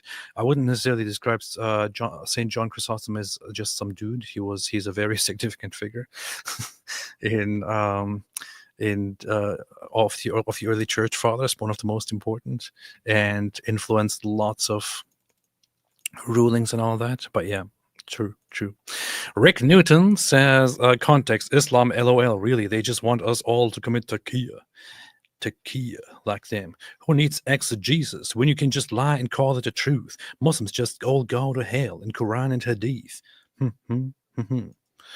Beerus says, eating pork is haram, but marrying kids is halal. This is the truth. Saint Faustina says, I need subtitles. I can't understand this jahil. Powerful. Prove me wrong then, says, I'm happy for you, AP. I remember watching a video of you and David a while back when you two were messing around and David said you will be the next Nabil Qureshi. Thought I wasn't meant to be a serious video. God bless. Thank you. Appreciate that. I remember that too. That's what David was being very mean. We were going back and forth. You were saying I was going to be an atheist and I was saying you will be the next Nabil Qureshi. That's pretty based. Pretty based. Kule Luke says, did you see the video of two leftist Irish women abusing an Israeli man in a bar in Dublin? I briefly saw on mute two people doing that. I haven't really checked it out very much. Ireland is just a disgrace, man. I don't know what to say. Le Petit Chris says, YouTube won't let me send a message asking why this guy is wearing my ex-boyfriend's butt crack hair on his chin. So I paid extra to complain. That's what you have to do sometimes. Eunuch Pets Rubio, student on visa support, Hamus kick him out. Good. Belisarius Varlinsky, I'm Muslim and I can explain what he's saying. You see, this completely different text with no connection to the other is the proof. Pretty much so. Hobocop, notice the spirit. They want to hurt you after leaving Islam, but are screeching at motard levels we haven't seen after you decided to join Christianity. It's funny. It's pretty funny, man. Pretty funny. Aisha's goat was 16 years old when Aisha started puberty. Tabuk 630. That's correct. That's correct. See, so you have ill-informed or deceptive Dawa guys who will say, yes, he banged her at 9, but she reached puberty. Not according to the sources. In fact, she hadn't even reached puberty years later. She was still playing with dolls. Years later. So Aisha had not reached puberty for several years of Muhammad having sex with her. Wasn't just at the beginning. And you could point out it's trauma. Trauma and abuse can delay puberty in girls. The Bieber, I got a big Trauma, Bieber. stress, and abuse can all delay puberty. The Bieber, I got a big Bieber. Rami Haider, Muslims believe the Torah and the Injil contain the Church Fathers, the Gospel of James, the Book of the Council of Nicaea, Rashi's commentary, the Talmud, and the Catholic Catechism. Apparently, yep, that's all in there. That's good. And that's why once again, guys, it's their followers are too stupid to understand any of what's going on, and they sound like morons to anyone who actually does know what's going on. And Islam seems to be fine with that. Yes, let's keep appealing to people who have absolutely no clue what we're talking about. And that's the goal. Dawah is deception. It only works in an atmosphere of ignorance and stupidity. You see, James Astard says AP and David owning Islam one video at a time. We are just getting warmed up, ladies and gentlemen. I can't really say we are owning them. That would be pretty nasty. If I own it, I would just sell it, or just destroy it. Father Deacon Justinius says, "God bless." Thank you, Father Deacon Justinus. Thank you. Christian Theology and Apologetics says, and wasn't Aisha Muhammad's favorite wife? That's even more messed up. Yes, it is. It is true. He was his favorite wife while he was a 50-year-old man, a stinky old man. And she was a little girl, a little child. He was raping her, and she was his favorite. That's Islam for you. That's what Islam is. The morality of that man, the morality of a sick 55-year-old man having sex with a little child and calling her his favorite wife of the wives. That's Islam for you. Look at this hypocrite. He doesn't even know that if you go to this later book that no Christian believes is the word of God or authoritative, that it says that Mary was a virgin her entire life. Ha ha! And Joseph was ashamed to be married to a young girl because he thought people would make fun of him because it's culturally insensitive. This proves that AP is a hypocrite. You see what you said right there. You see. The festive maid, I was late to last night's stream. I did call out people for misusing the phrase. I wanted to clarify I still admire you, Mr. Wood, Mr. AP. I don't know what you're talking about, the festive maid. David, do you know what he's talking let's about? see, misusing the phrase, that would be Christ is King last night, if that's what we're talking about. Oh, is that it? If that's it, then I appreciate it. Then you are banned. You're banned for life. Christian Gadfly, what's up, Christian Gadfly? How will Dawah attack AP now that he has objective morals through Christ? Oh no. Hey, that's funny. I never thought about that. Mm-hmm. Yeah, they used to attack you for having no objective morals. Now they won't know what to do.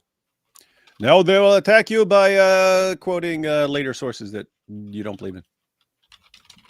You see. T. Banger, God bless AP. He who has the Son has life. Well, thank you. Thank you. I appreciate that very much.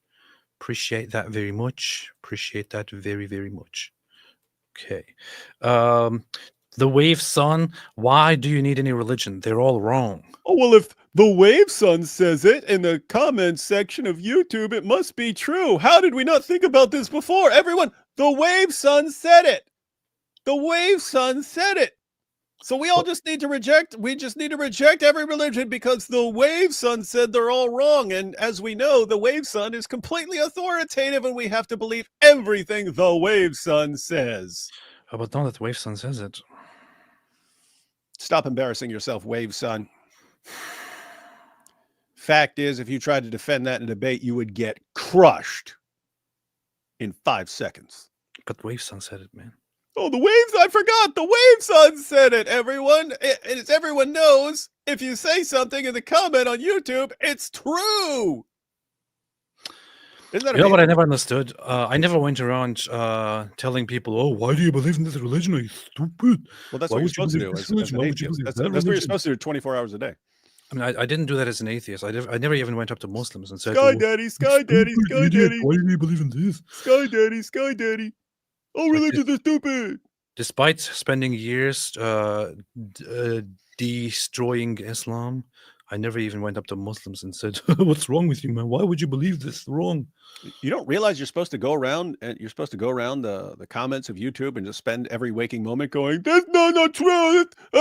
You two arguing about religion is like saying my wizard is better than your wizard." My Sky Daddy. Sky Daddy, Sky Daddy, ha ha. Sky Daddy. Sky Daddy. Thank you for that powerful point, Wave, whatever. Sky Daddy. Sky Daddy.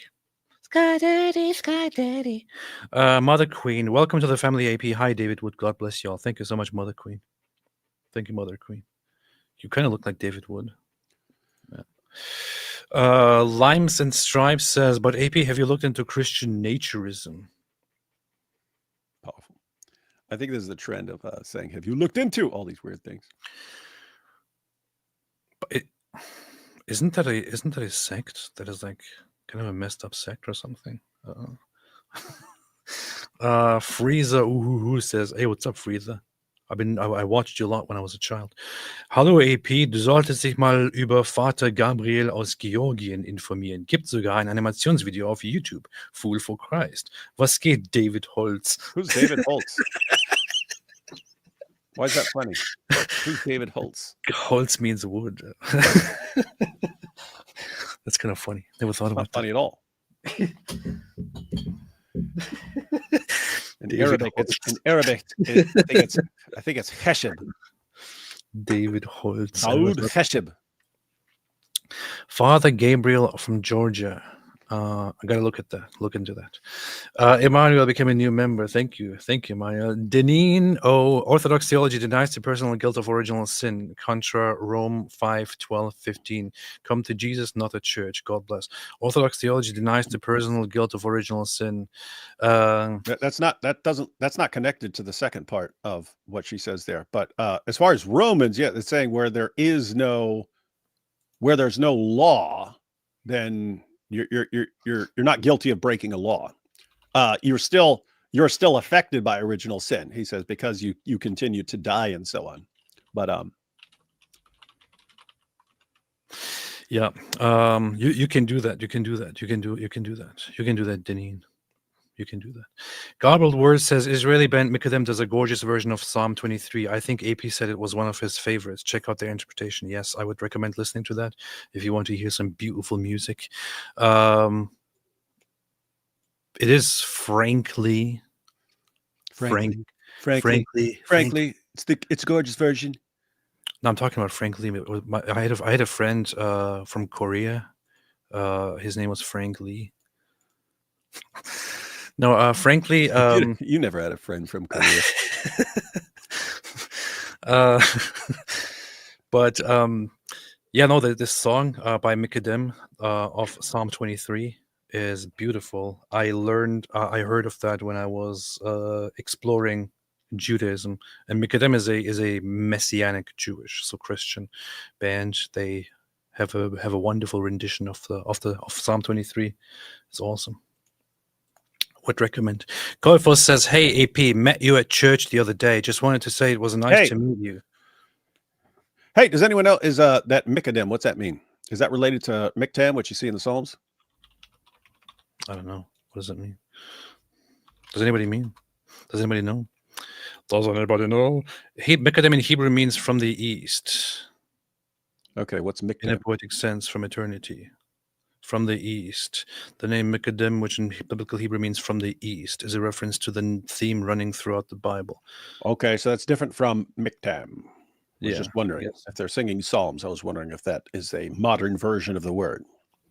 You see. Miktam in the Psalms, they say no one knows what it means. Mikadem is a word deeply used in the Bible, which means from the east, but also has deeper connotations such as ancient, from the holy place, and so on. Pretty based.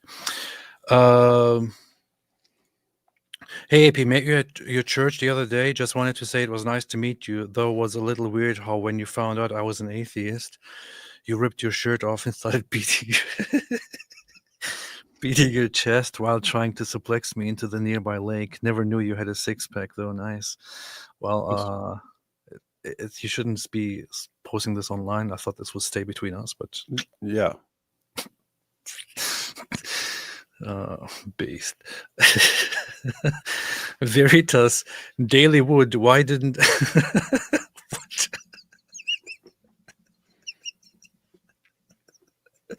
what is Daily Wood? This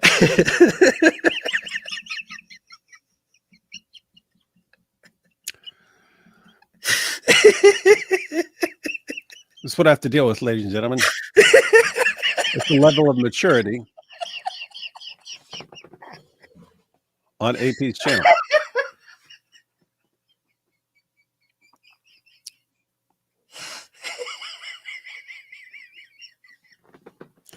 And AP says that Scythe looks high. I guess I'll just read this since AP is incapable right now. David Wood, why don't you agree? Apocrypha is scripture when early church, see Council of Rome did. Congrats, AP, as fellow ex-Muslim Christian. Sorry for distraction. All right. Gonna do a little something here. Gonna ask AI. When did Apocrypha become canon? April 8th, 1546. Yes, you had the Apocrypha. Yes, some people used them and so on. Not canon until 1546, the Council of Trent. Hey, you should start a podcast and call it Daily Wood. Daily Wood, that would be funny. Man. Or since this is the level of humor on AP's channel, I should do a morning show and call it Morning Wood. That would really crack AP up. Oh man. I don't know why I found that so funny. Nor does anyone. Daily Wood. That's what set him off, ladies and gentlemen. Now you know what cracks AP up.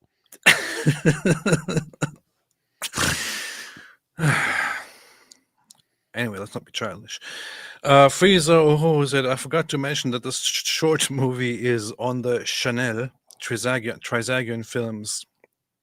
Not sure what Chanel has to do with it. On Trisagion Films. Why did Frieza switch from German to English? And why is he wearing Chanel? Why are you doing advertisement for Chanel? They really sunk pretty low if they do that. Trisagion Films about Father Gabriel of Georgia, cloaked in faith and humility, David Wood based. Interesting. I just subscribed to Trisagion Films. I might check that out. Son of a Bin says, just finished reading the Quran yesterday. It read like me repeating points repeatedly to try to hit the word count on an essay. Surely this is proof. And Allah is very, very, very, very, very, very, very, very, very, very merciful. And most, really, really, most, very much knowing. Yep, that's about right. That does sound like a friend. Arthur Joe says, a book called Mary in Early Christian Faith and Devotion suggests that stories and elements from the infancy Gospel of James were probably in circulation before it was written, which is why the Catholic Orthodox Church still believes some of it. This is true. There are aspects of writings, such as the Proto-Evangelium. Yeah, there are things that you find in some of these sources, like the names of Mary's parents and someone would say, okay, where's this coming from? Is this was this based on some reliable tradition or something like that? But yeah, people, you can get some historical details and stuff. Other things are People were making things up at various points to respond to objections. That was going on. Yeah. Wait, what we're talking? Oh yeah, this is why in the Orthodox and Catholic Church, for example, they will still remember the parents of Mary by their names and so on. It's powerful. The festive maid. The Bible doesn't affirm pedophilia. Oh, really? Then why does it say that Rebecca was 3 years old? Good point. In book of Trust Me, bro. Michael says, greetings from Israel. It was a long time since I saw you live. Happy for your spiritual journey, and I hope to meet you in Israel, says Michael. Thank you so much, Michael. Michael says that I will destroy you for your faith in Jesus. Yes. You better not say Christ is king, or we will destroy you. That would be... We don't want people saying Christ is king. Thank you so much, Michael. I appreciate it. I hope to one day do another Israel thing. I was thinking I would do that this year, beginning of this year. Didn't really happen. Let's see. Aleris Verus says, why is AP never wrong? Well, this is because AP doesn't actually exist. And what exists, what doesn't exist cannot be wrong. AP was a Muslim. He was wrong about that. And he was an atheist. He was wrong about that. So what do you mean when you say he's never wrong? That's a good question. Matthias, did AP's conversion to Christianity nuke Allah? Nuked. You got to say nuked. Nuked Allah. Israel just nuked.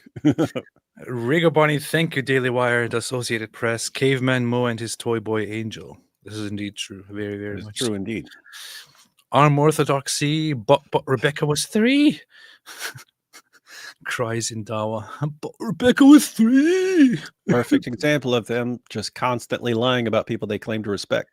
Rebecca was a 3-year-old woman who was strong and was carrying all the water of the camels and all that. It was pretty based. Pretty based. If Momo went to McDonald's, says Rick Newton, he would ask for the kids combo, thinking Aisha was in it. A happy meal includes Dihya. I mean, Angel Gabriel. Holy man. Matthias says Muhammad and Dihya featured in Brokeback Kaaba. Elisa Jane Tarot says, you've seen them ass demons. So happy you're live. Thank you. Appreciate that. Jingoistic Pig. Ray Shield debate. I would suggest Josh Hammer. I don't know who Josh Hammer is. I still doubt that Jake Shields will ever actually get back for that debate. If it ever happens, it'll be kind of funny. Emily says, if Muslims say they respect Jesus as a prophet, then why don't they respect anything that Jesus prophesied about? Because of... I don't know. That's a good point. Moshka, what's up, Mosh? What's up, Mosh? Hope you're having a fantastic time. This goat deserves the 5 Ds. David obliges, please. David is not responsive. This goat deserves the 5 Ds. What do you mean, goat? He means Scythe talk, man. Who else has a goat? The 5 Ds of Dawah. You got to dodge, dip, duck, dive, and dodge. Those are the 5 Ds of Dawah. You got to dodge, dip, duck, dive, and dodge.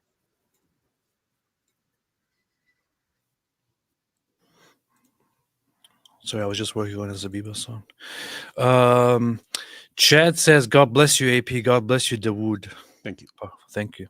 Hammer of Davy says, you guys should get a medal for your patience getting through Saif's video. Holy crap, LMAO. Yeah, it's actually kind of fun, you know. It also, there's also something to it, which is like when you look at really stupid stuff and kind of stupid people who take themselves seriously, it makes you feel better about yourself because you don't feel as stupid. You know, that it is the human experience. A pusillanimous leather grape on the Zabiba machine of the cow says, now that you are a catechism, what are your thoughts on the differences between supralapsarianism and infralapsarianism in Calvinist, peace be upon him, theology? This is good. I have many thoughts on it. David, you're muted. AP has been humiliated again. Ephraim says Judaism doesn't proselytize its beliefs. This is correct. Did anyone say that? If anyone said that, I'm going to slap them. Peace be upon me. AP, glad you became Eastern Orthodox. You went back to your roots. Now let's take Constantinople back and free Hagia Sophia. Let's get our crusades back and free Mecca. That's the plan. I mean, I am, as I said, I am only on my way. I'm currently doing the whole catechumen thing. As soon as I can officially call myself an Eastern Orthodox Christian, I will be commanding the reconquest of Constantinople and the retaking of the Hagia Sophia the next day. So just stay tuned for that. Arm Orthodoxy, love to hear about Saint Basil. You should go to an Armenian church, AP. We'd love to have you. Well, now you want me to pick a different church? Fine. Rick Newton, Surah 127, Real Islam, One Islam is false, and Momo was gay. This 100% accurate document was found recently. Trust me, bro. An angel gave it to me. You should spread that. Mosh Cohen, just use their books against them. I can't believe this is how he chose to finish when their books of stupidity are literally a goldmine for us. True. Ephraim became a YouTube member. Welcome, man. Welcome to the club. Maggard John, guys, does Quran 112, 1-4 end your argument? Yes, it does. David, now look at this. Now, look. So. This is powerful. So. Oh, wait, wrong one. Embarrassing.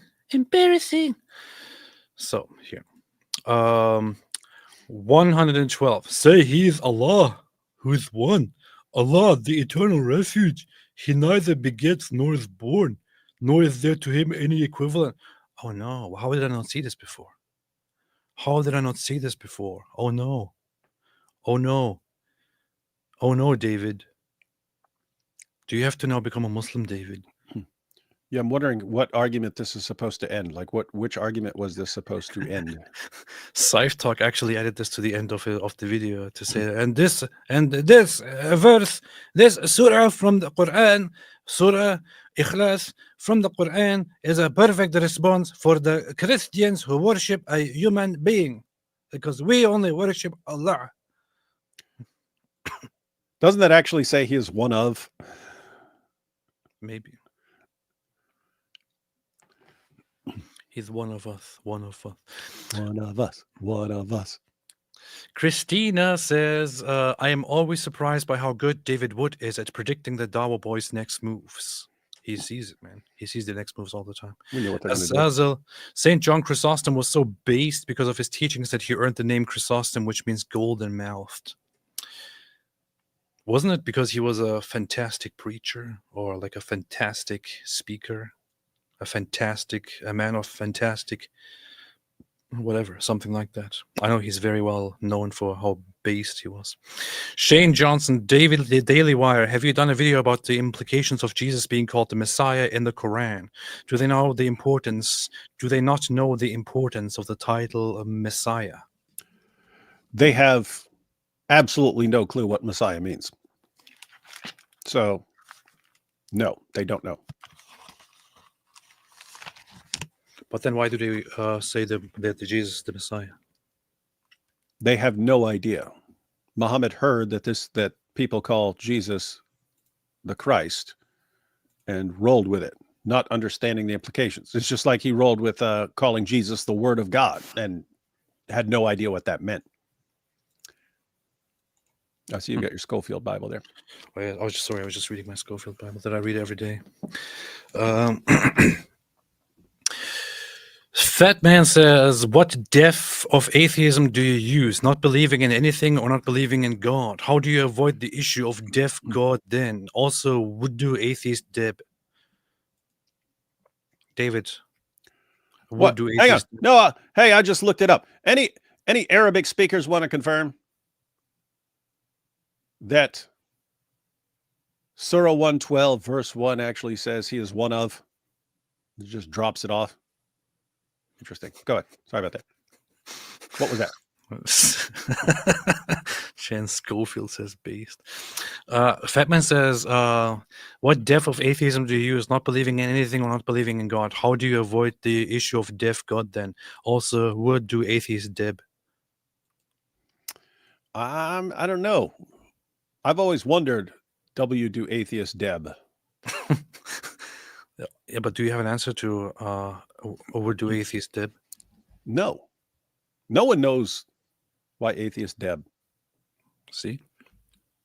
There you have it. Now you have it. Now you have a question to think about. Let that sink in for a while. No, atheism wouldn't mean not believing in anything or something like that. I mean, if you just look at it, theism, not theism. So what you have is you have a traditional definition of atheism, which was the claim that God doesn't exist.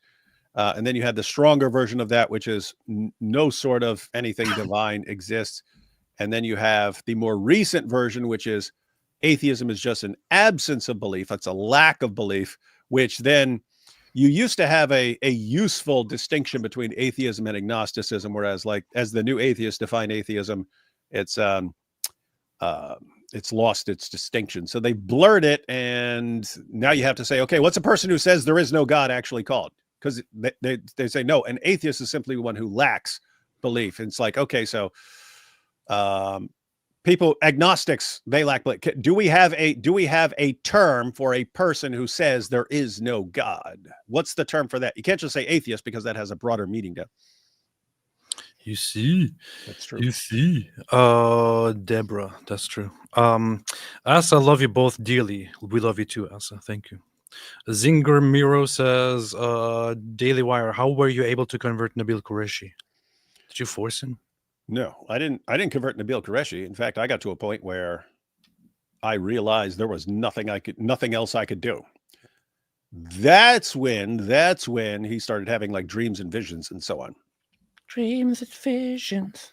So if you wanted to say what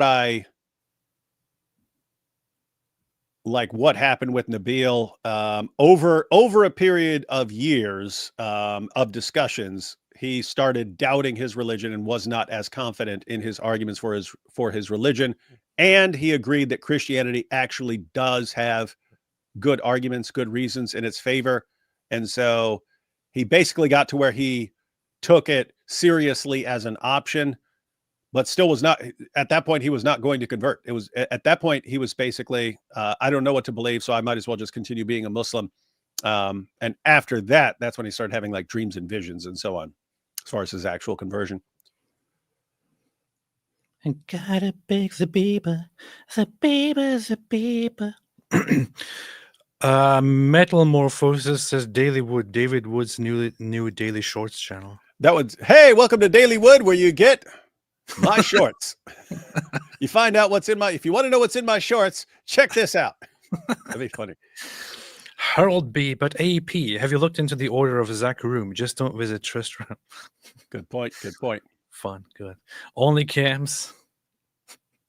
Need help setting up a video series for Daily Wood. Hilarious Fearless. But it's funny, they got Cameron Bertuzzi on there. Yeah. Only cams.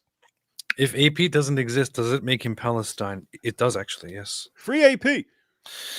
Songs of Relief. The eyes of the leather straps of the end urinating upon one another. Homosexuality should be fine, but the people, you're not fit to be a mother. This is a book. My head has become soundboard. That's what happens. You are not even fit to be a mother. That's what happens if you've watched this channel and watched David's channel. You get sick in your mind. Are you sick in the mind?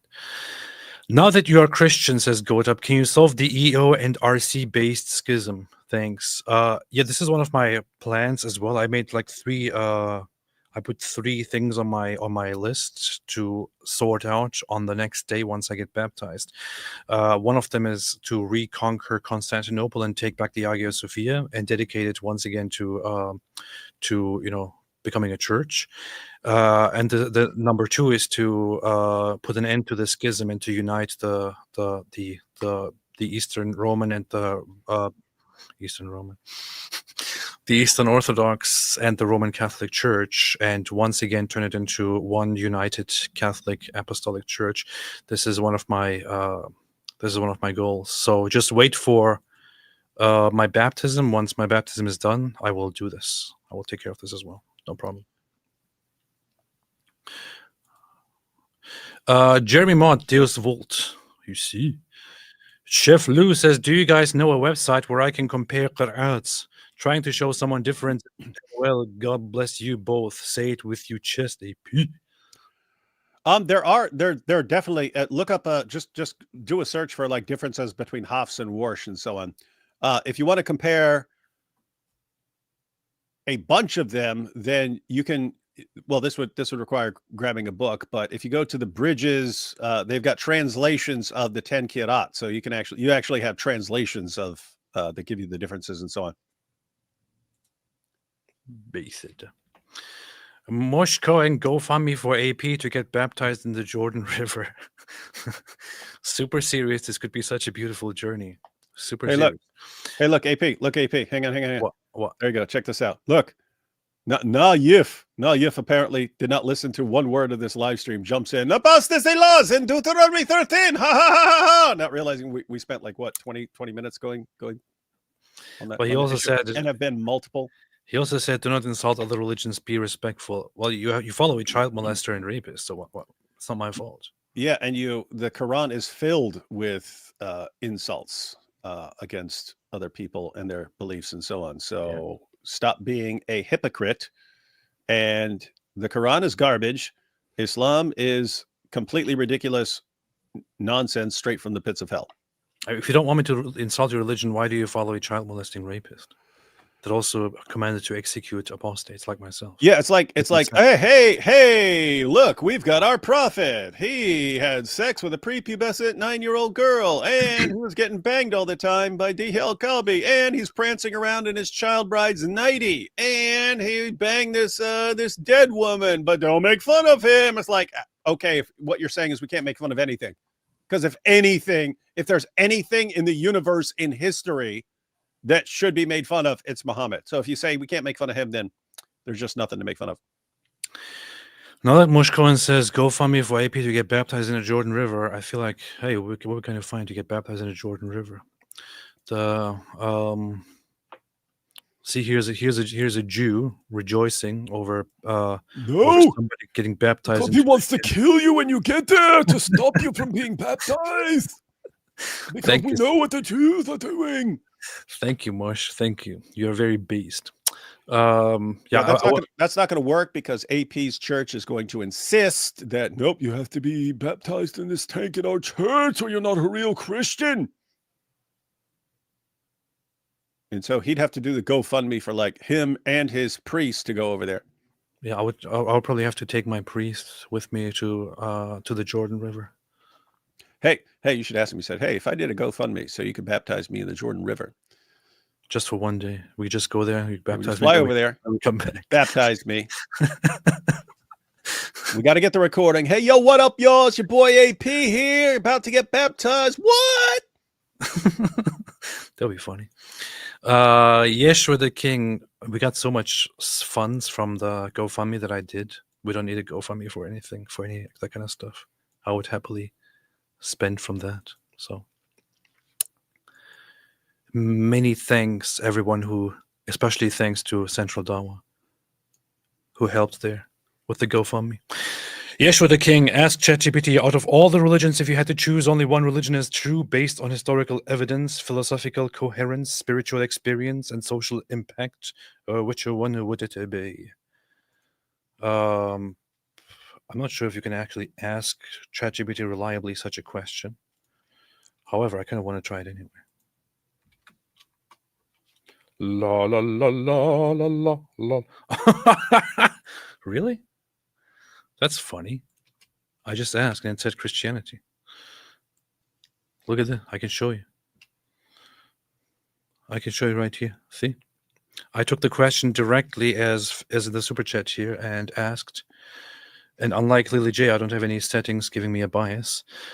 It said, out of all the religions, if you had to choose only one religion as true based on historical evidence, philosophical coherence, spiritual experiences, and social impact, which one would it be? Based on historical evidence, philosophical coherence, spiritual experiences, and social impact, Christianity is the strongest candidate. That's what ChatGPT said. This is very funny. Now, I don't want to use ChatGPT's response to such a question as authoritative or evidence for anything, but it's kind of funny to see. So,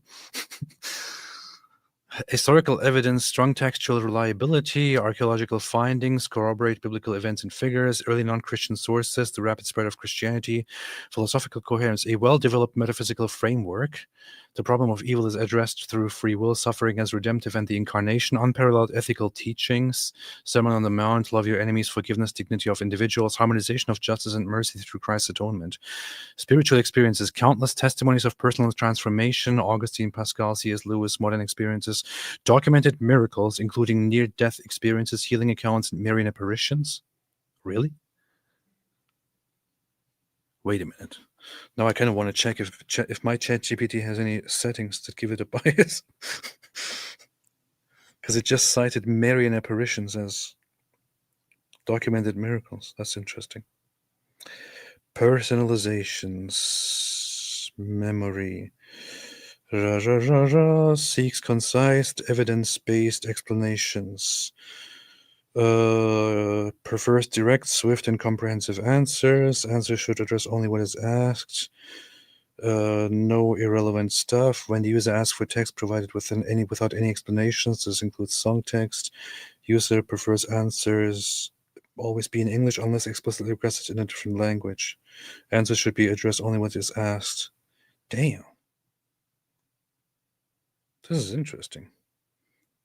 I'm serious. Wait a minute. I think I'm going to put my settings on the screen here just to show that I don't have any settings biases here. Let's see. Where is my settings on the computer here? Let's see. La la la la la la la la la la la la la. La la la la la la la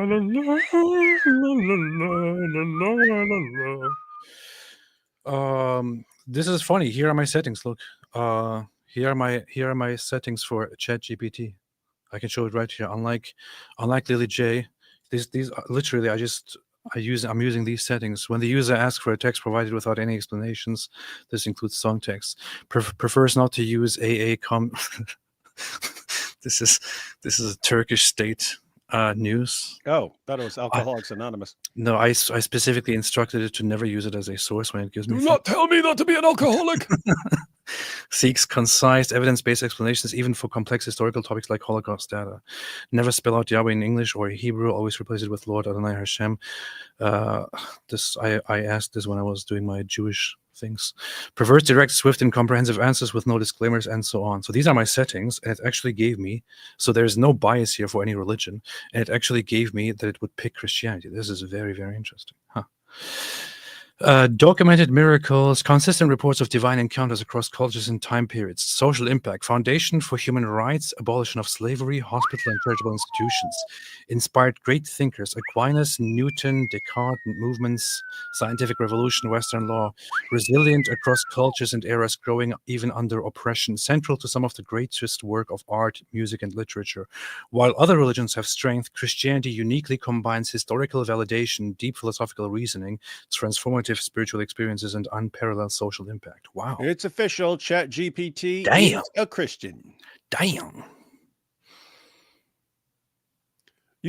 Seriously, dude, you should make a little response to Lily J out of that.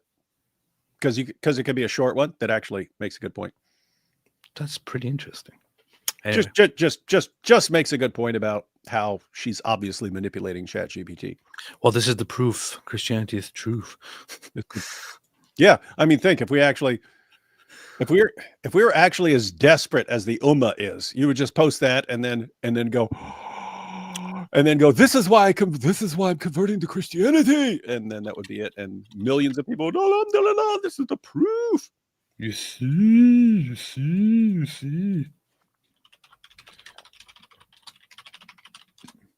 Let me ask a follow-up question.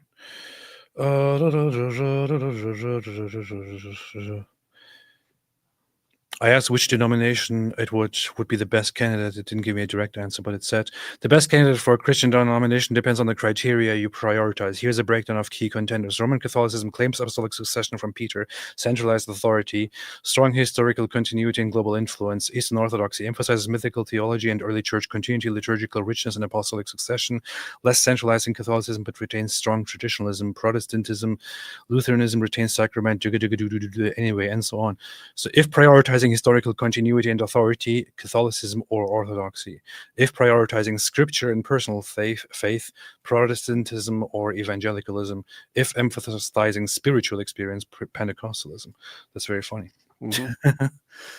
Hey, we have Naif again. Dude chose the religion with the most tampered book. You need to be sincere for real. That's interesting. So, guys, in case anyone doesn't know, you chose the religion with the most tempered little child, though. Yeah, you chose the religion of tampering with little kids' private parts, Naif. So pretty gross. As far as the most tampered book, you don't realize Surah 3 verses 3-4 say that Allah revealed the Torah and the Gospel, and then you have Surah 18 verse 27 and Surah 6 verse 115, both of which say no one can change Allah's words. And therefore, you just said that Allah's words have been tampered with, which he says can never happen. And therefore, thank you, the Quran, according to you, is a lie. And your God is a big liar. And therefore, your prophet just was making things up. Not according to me, according to you. But thank you for your help. Powerful. Hey, McFly, wasn't this dude the robotic shouty Muslim guy from a year ago? He seems to have calmed down a bit. Must be taking his meds. I know, right? That's what I noticed too. Saif seems less shouting. I don't know why. Maybe he listens to us finally and decided not to shout anymore. Ephraim, Christians and Jews may disagree, but we want Messiah. Powerfully based. That's actually a... We mentioned this a while back. I'm trying to think who was pointing it out, but when people say, "Oh, how can you believe that your religion is right and everyone else is wrong?" It's important to keep in mind when you say, "Hey, some other group is wrong." You're not saying they're wrong about everything. You could say you could believe they're 90% right, and they got something important wrong, and so on. So, yeah, Jews and Christians agree on a ton of things. You see. Timothy Freeman finally says Marian apparitions are documented miracles and have many eyewitness testimonies. What's your problem, AP? Our Lady of Guadalupe, Lourdes, Fatima, Miracle of the Sun, La Salette, Knox, to name a few. I didn't object to anything. I'm just saying, it's just usually surprising of an AI thing to acknowledge any miracle reports as documented miracle evidence. It just seemed like it would usually give a more secular understanding of things, but the fact that it actually cited Marian apparitions as documented miracles is kind of interesting. That's all I'm saying. That said, I just personally usually have my issues with miracles. When people talk to me about miracles and eschatology, I lose interest, which is why I usually kind of don't want people talking to me about miracles and eschatology. I don't know. That's just my personal thing. Unless I see a miracle directly happening right in front of me. It's funny. I could be like, AP, I got my arm chopped off and it grew back. It's a miracle. And be like, I don't care. Shut up. Shut up. Don't talk to me about it. Did I ask you? Did I say I'm interested in whether your arm grew back? Anyway, David, are we doing something tomorrow? Of course we're doing something tomorrow. It's Sunday. It is Sunday indeed. Tomorrow is church. All right. Everybody. Hang on. What? Hang on. You got the parting comment from Mrs. Apostate. No foundation, no makeup needed. My Zabiba shine, yeah, I really exceed. Zabiba, I got a big Zabiba. Front row flex, yeah, I'm making them believers. Zabiba,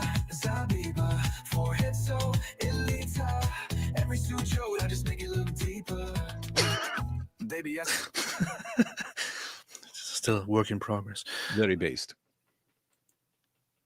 Oh, my wife said, "Hey, we're going to talk about miracles and eschatology when you're done." Nice. I can't wait. I actually, speaking of Zabiba music, when I was warming up to Gregorian chanting and all that, I thought, hey, it would be kind of cool if there was a chant about Zabibas. So Upon my brow beholds a faithful sign, my great Zabiba. Through sujood it blooms in might, gift of Allah, my soul's delight. powerful. Gloria, Gloria, nella Zabiba. Isn't it beautiful, man? Isn't it beautiful? Yeah, that makes me want to convert and bang my head on the floor. Anyway, thanks all for watching. We should make a video where like we want Zabibas too, just banging our heads on something until we get a spot. We're like, look, and then we walk down. Hey, and then it'll show us walking by a mosque. We walk by a mosque, and people like are all jealous of our Zabibas. We're like, and all the ladies are like, ooh, look at his Zabiba. and we're like, you like the Zabiba? Then we have to see the Zabubas to know if we're compatible. Catherine just wanted to say welcome AP into the church as catechumen. Thank you. I was watching AP and David in 2019 and shortly became Orthodox. May God grant you and your family many years. Thank you. Appreciate that very much, Catherine. Thank you. And we will be united once again all tomorrow before finally the world ends. Thanks everybody for watching. And as always, and for those who don't speak the language of goats, here is the translator, a goat himself who learned our language and now speaks it as well. Stay away from Islam.